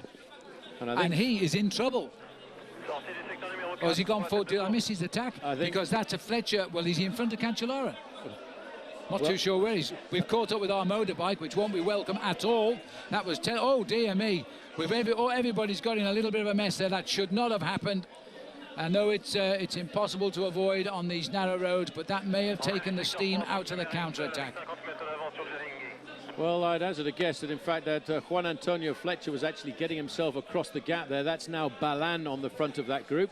And again, trying to get himself organised after that precarious overtaking of the motorbike there. That is Fabian Cancellara in 3rd position. Well, a little bit unfortunate, and it may well have destroyed for the moment the impetus of that move. But here we go again. 40 seconds is the gap. 15 kilometres to go. Just over 9 miles to the finish now. I tell you, Fabian Cancellara is not looking that good at the moment. You can see the top half of his body rocking around a fraction. He's going to have to do something very special if he wants to win Paris-Roubaix here this afternoon. So 5 riders now are coming across the gap. And only 3 sectors of pavé left, and none of them extremely difficult. So they've got to really work on it now, because this man here, Johan Van Summeren, is trying to do what Fabian Cancellara did with such souplesse last year. That was right away with Paris-Roubaix. I can tell you, this man would get an incredible cheer in the Roubaix Velodrome if he were to win. Well, he's opened up a gap. Martin Gelinghi almost came up to his back wheel, but this guy is a tough guy. As you said, Phil, he's only won 1 bike race in his career before, but how many bike races has he helped teammates to win? Absolutely. So many. And that's why he would be so popular if he were to win today. And let's not forget, he's now joined the American team, Garmin Cervelo, so the Americans might take it as a win as well. But Van Summeren, this is probably, at this moment, the greatest moment in this man's career.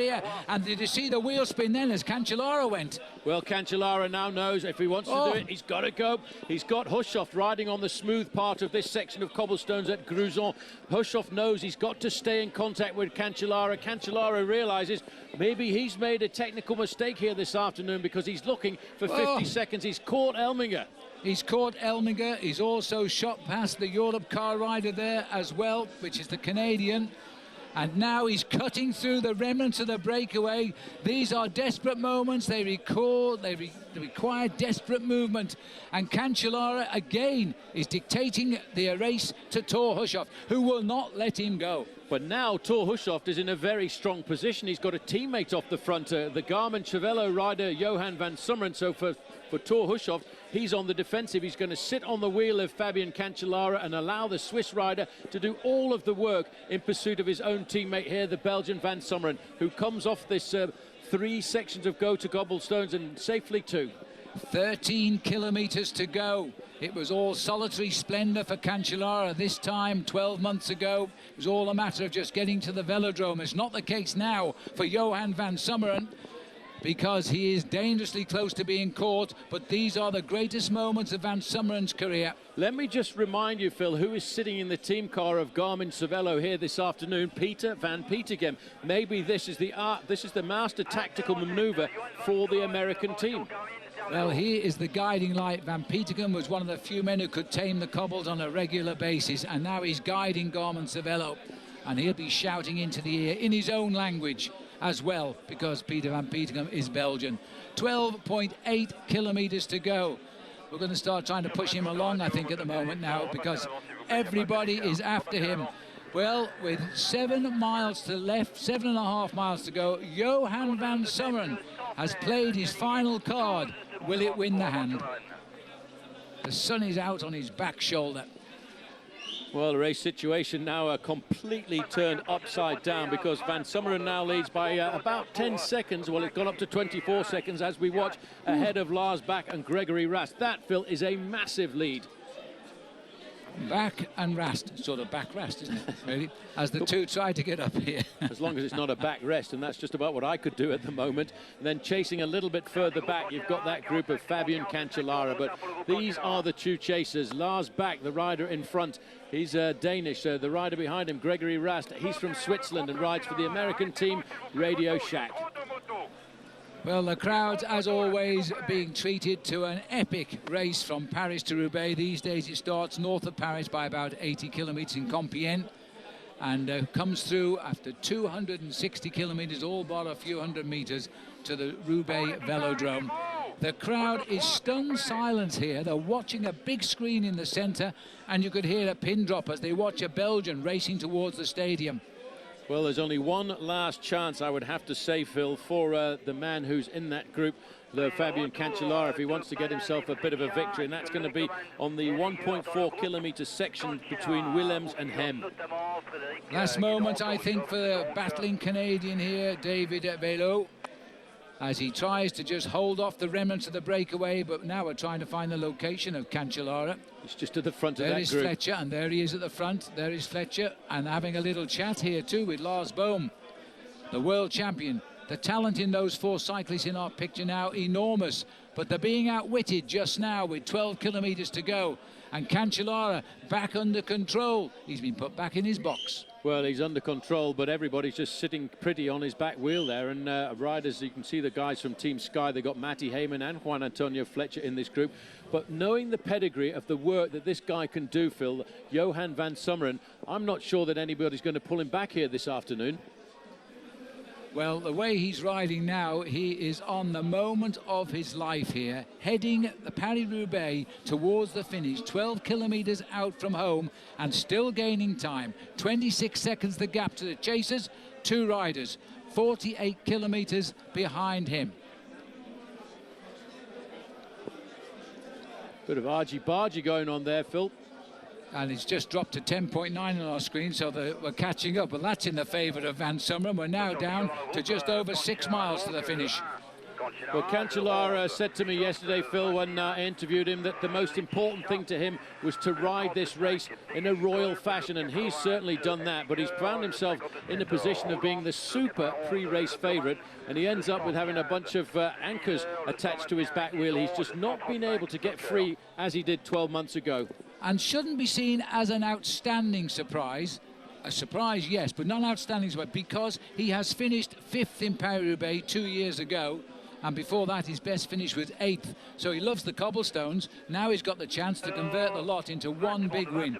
Well, it would be a magnificent win for him, and he's doing everything that he can. He won't look over his shoulder at all now, as he knows he's got a big gap of 26 seconds. Now we're looking at the long gangly legs here of a man delivering the result, I think, for the Belgians. He's gone out to nearly half a minute. Johan van Summeren. It took the moment when he thought Cancellara was going to cross the gap along with Hushoft and Balan and Fletcher, and he's gone. These are the two chasers, the many left. Gregory Rast of Radio Shack in front, the Swiss rider, and up behind him here we've just got one more rider, Lars Bak of HTC High Road. Just thinking, Phil, something that I forgot about completely. The first three riders on the road, well, those gaps we've been getting have not been quite right, because there you can see just in front Johan van Summeren, it's 21 seconds the gap. Yep. The three teams that we're looking at here are all American registered teams. That's the changing face of the world of cycling, I think. These are the top teams, not of just of the year, but the last couple of seasons as well. Garmin, I think, are the #1 ranked team on results at the moment this year. And right up there with them is HTC High Road, without a shadow of a doubt. And, of course, our old favourite team there, Rabobank, also riding extremely well. But you're right, these teams are the best teams on the block at the moment, and they're delivering somewhat with surprising riders. We wouldn't have expected Van Summeren, Back and Rast cleaning up. These are what we usually call the helpers, the domestiques. 9.2 kilometers to go as our cameras now search through the remnants of an exploded Paris-Roubaix. Desperate moments. This is Jangeli here now as he continues, and we're still chasing down Johan Van Summeren. Yeah, Martin Jangeli from Team Rabobank here, sitting in second position on the road. Back and Rast a little bit further back. I'd forgotten that he was actually with Johan Van Summeren, almost made the junction. So this is actually looking even better for Johan Van Summeren here this afternoon. He's got about a 15-second advantage over Jangeli, and another 5 to 7 seconds further back is, in fact, the two chasers. We're on to Gruson. No, we're not. We're on to Willems-Ahem now. I must miss Gruson completely in such an exciting finish now. It's only 2 stars, but it is 1,400 meters long, not kilometers.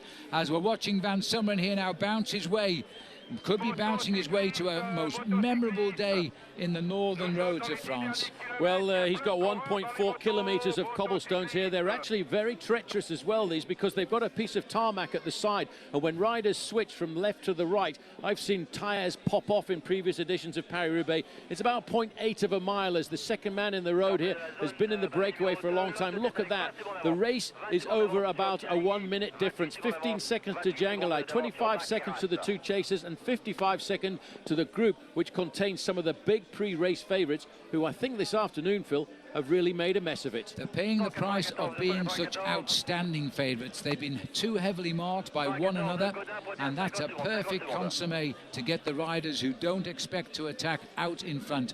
Van Summeren took his moments well here. If he is to win, it's been a well-earned victory. He hasn't won yet by any manner of means, because these boys are coming from a breakaway which was very difficult to understand. Firstly, 8 riders go clear, then they swell to 10, then they went to 17, then 21. Now the reverse is in the process, just 1 left.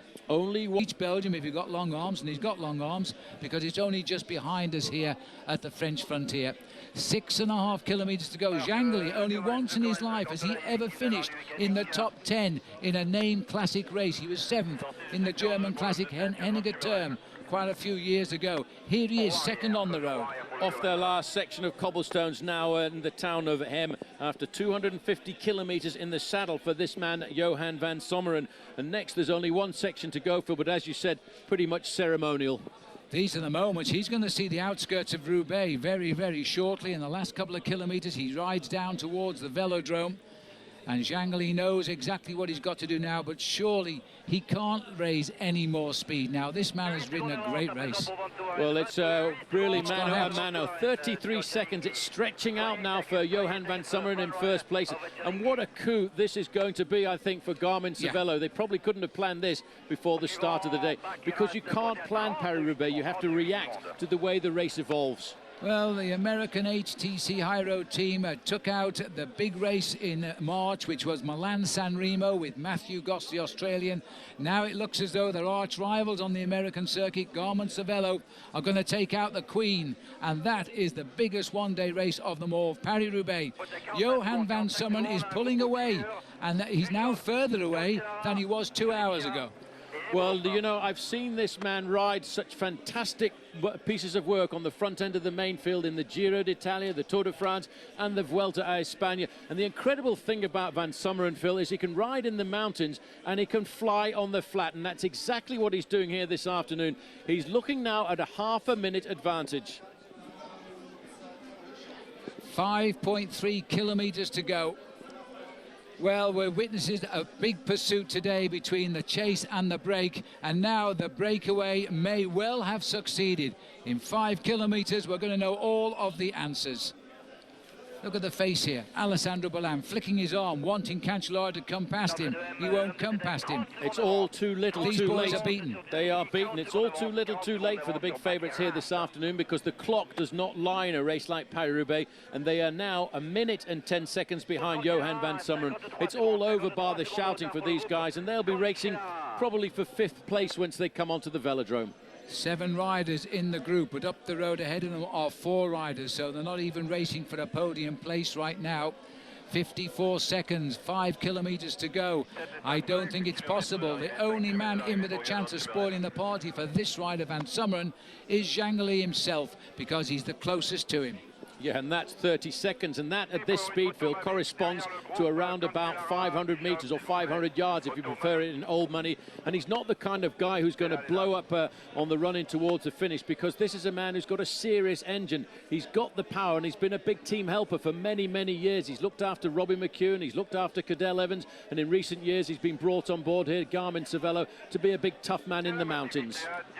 Well, if only we could see his face. Our motorbike cameramen are not allowed to go in front of the rider for obvious reasons, but it is a mask of pain right now. This rider is just living on the wing and a prayer now. All he wants is to see the Roubaix Velodrome, to hear the traditional roar of the crowd, and he'll be welcomed home for the biggest day in his professional career. Yeah, well, he's looking here, Phil, at a last incline of 1 kilometer to the top of the mountain of Hem, because it probably feels like a mountain to him at the end of 255 kilometers of riding this afternoon. Once he crests the top of this incline, Phil, it's pretty much downhill all the way to the velodrome. 30 years of age, just 2 months ago, Johan van Summeren surely did not come out today planning a victory. No, that was to go the way of his team leader, the world champion, Thor Hushovd. Instead, he found himself in a move that they could not bring back. Now we can see his face, and just will him on, because that's all you can do now. Well, second on the road at 32nd. Jangeli wants to know what the time gap is. Well, it's going away from him, 35 seconds. Yeah, he's gone. He's only 10 seconds in front of the two chasers, so there are going to be a group of 3 now chasing Johan van Summeren. What a day it's going to be for the Belgian. 3.8 kilometers to go. The legs, I think, just cracked as far as Martin Jangeli was concerned. But these legs are not going to crack, Phil, because this man has got the power under his belt right now. So we're looking at desperate moments in the chasers now, as they all try to put right to wrongs, but at 3.6 kilometers to go, Johan van Summeren is not going to be caught, and it looks as though Jangeli has cracked as well in second place. Cancellara goes again. He will not give up, this man. He's racing at the moment for 5th place on Paris-Roubaix. Now he's going to try and do something about it. He's gone again. He's gone again, and he's going to hurt himself, and he's going to pedal now, Phil, not only with courage, but he's going to pedal with anger, because he feels that everybody in this race has ridden behind him. They've pulled themselves back to him every time and sat in his slipstream. The man trying to chase him is Thor Hushovd, but I don't think Hushovd has got the power to go. Well, Cancellara is putting everything into this one. Now, he's probably the only man in the world who could cross the gap to the leader, because he is the master of the time trial. 4 times the world champion, the current Olympic and world champion. And now these are very, very desperate moments. But last year's winner is not going to go out quietly. No, he won't, and hats off to him, but for not even putting down the sword and fighting right towards the very end. But one man is going to ride onto the velodrome in a very short period of time, and it's Johan van Summeren. There is where he's headed to, Phil, the velodrome, which has hosted this finish for many, many years, of one of the greatest classics on the calendar, the queen of the classics, Paris-Roubaix. And just about everybody who lives in those houses has moved into the centre of the velodrome now, but look at the speed of this man. He has already reached the premier chasers of the group, and Cancellara at least is racing himself onto the podium. Can he cross the gap and go the whole way? What a remarkable ride this is. Well, he said he wanted to ride and bring some love back into the sport, some romance back into the sport. Well, that's what this is all about. This is riding with a fire in your belly, despite the fact you've had a bunch of riders sitting on you all day. Cancellara has caught the 3 men in the middle. He's now looking already at a second place finish. Lars Bak has jumped onto the action. Jangeli, we never saw him caught, has come back into this group. There's only one man in front now, and that is Johan van Summeren, and there he is. It's no time for thinking, Johan. Close your eyes and go. That's all you can do now, because the strongest time trialist in the world somehow has found his second pair of legs. Well, the official time gap is 45 seconds, and I'm not sure they're going to wipe that out in 2 kilometers, but Van Summeren has just got to keep looking forward. Don't even think about looking over your shoulder, but he now knows he's writing his name into the history books of professional cycling with a ride like this. Can you imagine the pain, the lactic acid in those legs now as he goes inside 2 kilometers kilometres to go. He's just over 1 mile from the finish. It sounds shorter that way. Then he's got a lap and 3/4 of the velodrome to go. 40 seconds the gap. Well, we've seen some incredible pursuits in Paris-Roubaix. I can't recall one with a finish like this. Absolutely not. Fabian Cancellara has not given up at all, but he's not going to catch Johan van Summeren, because here is a final section of cobblestones, Phil. One star. One star. One star for a big star. Absolutely. The crowd are going potty right now, and all the Flemish flags are coming out because they're all cheering for this man over the final 300 metres of cobblestones.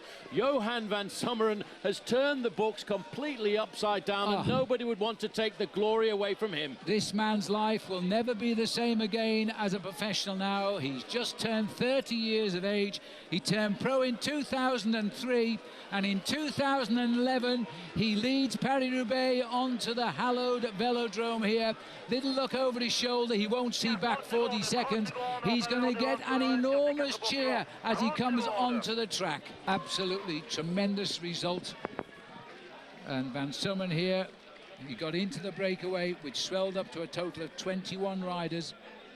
He took his moment to break clear when he thought that the breakaway was going to end, and he had to gamble on going alone. He went at about 12 kilometres, 15 kilometres out to the finish, I think he attacked. There's the sprint for second. Jangeli will have got third, and Rast finished in fourth. 2011 Paris-Roubaix. He won't be allowed to go in that early breakaway anymore. But I don't think he minds either. That is a tremendous result. We're looking down from the helicopter here at a massive crowd. Take my word for it, because there's the result. Van Summeren, Cancellara, Jangeli, Greg Rast. Then Lars Bak got fifth. Alessandro Balan was in sixth place. Seventh with Eisel. So in fact that sprint I saw was behind the field a little bit. But Balan also getting another good result in Paris-Roubaix, but not what he was out for today. He was on good form. Now the big moment as he's escorted away. I hope he's got some strength left to pick up the cobblestone which goes to the winner. It weighs at 14.8 kilograms, which is about 31 pounds. For me, another hero of the day. Tremendous ride by Fabian Cancellara as he now cleans up just round the back of the presentation zone. He's on the podium with a second place to marry up with the 2 wins he's had in this event, and he certainly didn't let the team down with his fine riding either. Celebrations for the first place, not his on this occasion, but as with the Tour de Flanders where he finished third, he really was the man to beat, and not too many beat him. Be a while yet before they all continue to finish in. By the way, you may not know there's a 5% time limit, and riders who finish with a time 5% slower than Johan van Summeren will not be classified in the race. They ride all the way to Roubaix and they don't put them on the result sheet. So it is a very tight event to do well in. Welcomed into the finish enclosure. It might be out on course. They're showing us the moment he went here, I think. This was at 15 kilometres or so to go to the finish, and there he goes. He knew that the breakaway was being shut down, and it was now or never. He was obviously feeling very, very good indeed. But he's never known such adoration. He's never had so many cameras around him. Normally, he's receiving all the accolades from his teammates for helping them win. And he slides away to the showers and just gets on with his daily chores. But today, he is the star of the show. And that's Eric Zabel, judging by the back of his head, who's congratulating him as well. Great German sprinter. Because they're all thinking like I am, and I'm sure you are who know your cycling, that this man is one of the domestics of the world of cycling who deserves his day. And today it came. Yeah, and with Team Garmin, we talked about Hushoft, talked about Farah, talked about Heinrich Hausler. Not many people thought about you. It's maybe my my luck that nobody was looking at me. They were all looking at Thor, and I could use the rivalry between the really big riders, and they let me go. So it's really a big dream for me. Was it a big help to have another Belgian in the team car talking to Peter van Petegem, who knows all about these cold races? Yeah, he did an amazing job this the spring season. He worked with us, and but now the last 10 kilometers, I didn't hear anything, and I was so suffering and pushing on the pedals and hoping that nobody could come back. I was giving it all, and now here I'm glad to see him. And a little while ago in the Tour de France, you said to us that a man who's won Paris-Roubaix is the happiest man in the world. Is that the case tonight? I think you're gonna, if you come to my village tonight, you're gonna see something. Eh? And we're hearing on Belgian radio that maybe after the finish you might just have made a special announcement or a special question to somebody. Yeah, I did. Well, would you like to tell us about the new engagement? Yeah, I asked my girlfriend to marry me. Just it was we are now 6-7 years together, and I think this is maybe it doesn't look romantic, but it's the most. I think you can't do it on a more special way than this way. Okay, final question. When you went away on the Pavé de l'Arbre, the team manager said, if you're going away, Johan, you have to go alone. Yeah, but I felt I could ride them all out of my wheel. Well done. Thank you. Jonathan, sitting in the team car today must have been a little bit scary over the last few meters. Everyone looked today at Hushoff, but it was Van Summeren who really had something special. Yeah, but you know, that's the advantage of what we have is such a good team for this race, is we were able to put people in front, and then we told, you know, Schumi the whole day, can I go now? Can I go now? Wait, Schumi, calm Schumi. That's his nickname, Schumi. And you know, finally, when we couldn't quite know whether it was going to come back or not, I said, okay, Schumi, you can go on the Carrefour d'Arbre, but when you go alone. You can't have anyone with you. When Cancellara came up along the team car, was there any big frustration that Hushoff couldn't work? Well, Hushoff could work. It's just that we had Sepp van Maka 200 meters behind. So I just simply said, hey, listen, Fabian, wait, and then we'll have Sepp work, and we're also going to have Gabriel Rask come back from the front group, and we did that, which was the perfect tactic because we put pressure on the front, allowing Johan to rest and the others to work hard, and we kept Thor in a good position. So it worked out just right. But man, you know, it's 1 day in 100 that you're able to execute that perfectly. One other thing, though, you had a very special man in the team car today as well, Peter van Petegem. Yeah, and I should go talk to him. Yeah, Peter's incredible. I mean, he knows the weather, he knows the sectors, he knows the turns, he knows. I mean, he is, you know, he's just the perfect advisor for a race like this. He just understands it so instinctively. It's beyond anything I could ever imagine to be able to quite get. And he obviously is a pretty happy man seeing a Belgian win. Yeah, of course. We're all happy seeing Schumi win. Schumi is, I mean, he's just. Ultimate professional. Yeah, and he's such a great guy, and you know, he came to this team from a Belgian team wanting to come to an American team and a team with a little bit of a goofy spirit, and I mean, he is a joker. He's a funny guy, and I mean, to see him win, it's not. You know, he's not the big star. He's the hard Belgian worker. He's the guy that normally is on the front for 150K for Tyler or Tor or, you know, a bunch of other guys. And to see him win today is just, I mean, you can't ask for more than that because it shows, you know, we're a team. We're not about any one rider. We're a team. Fabian, you had the legs here this afternoon, but were you a little bit frustrated by the tactics of some of the other teams? Frustrated?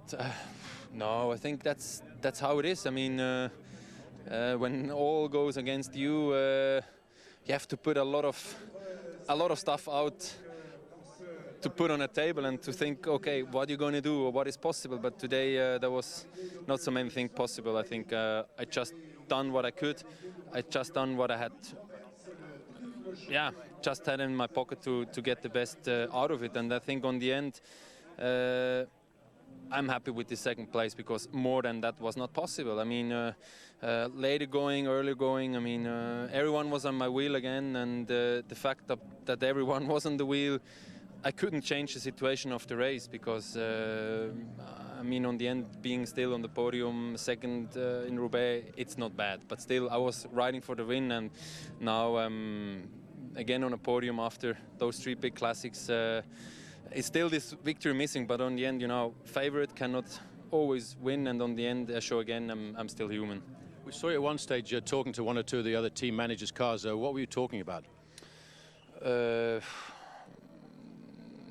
what I talked. I mean, they should pull, because to make maybe possible again for them probably that they could win, because you know, even last week I was there up, I had a bad moment before the Muur, and today in Roubaix, you know, you could have puncture, you could have a crash, you could have whatever in this race, and suddenly, you know, we up there and they not pull, say, okay, I have to stop, I have to play poker. I played really poker, and I think on the end I won this.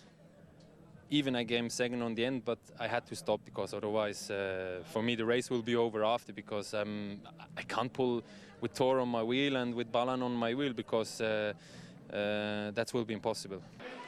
There's the result confirmed. Van Summeren, Cancellara, Jangeli, Rast back. Balan got 6th. Eisel got 7th. He was up there. Thor Hushoff, the world champion, came in 8th place in the end, but his teammate won. Juan Antonio Fletcher, 9th this occasion, and Matty Heyman for Australia, finishing 10th. Best of the odds in the end. Baden Cook falling away from that breakaway. I didn't see him fall off, but he lost ground in the last few kilometres.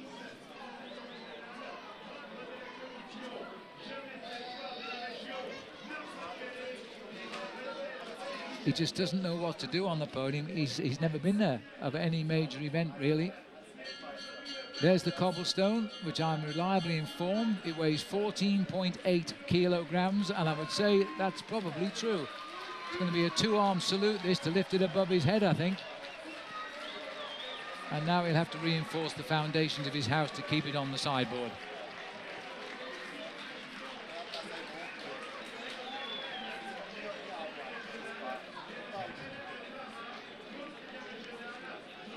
Well, Jonathan Waters will be beside himself now, having had the winner on his team on today's Paris-Roubaix, and from a most unexpected corner. Now he says, what do I do next? Oh, I'll put it up in the air again. It's very heavy. I think it is 14.8 kilos. 31.5 pounds, something like that, converted. I prefer the flowers now, I would think, and he can put that down.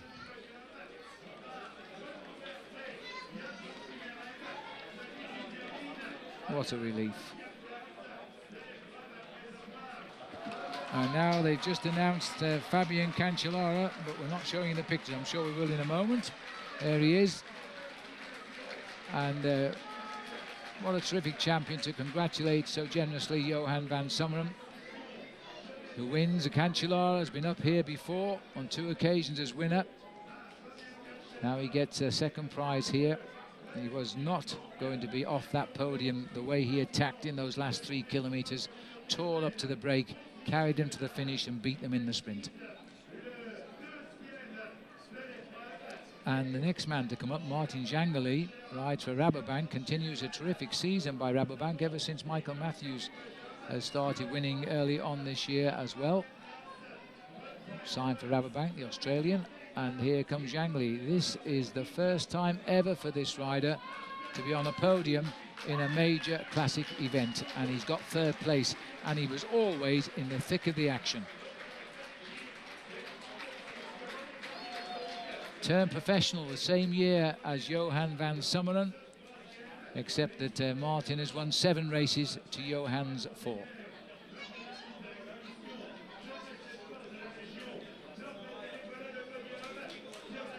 A Belgian, a Swissman and a Dutchman completing the lineup here. Jangeli himself, the biggest win probably before this one was the Tour of Belgium, which he won in 7th.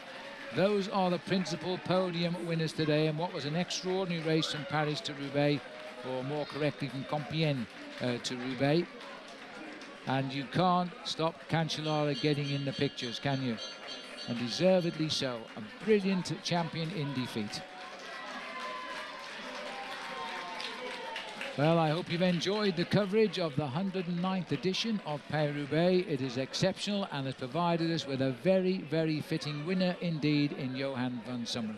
So, on behalf of Paul Sherwin, I'm Phil Liggett saying until the next time, goodbye.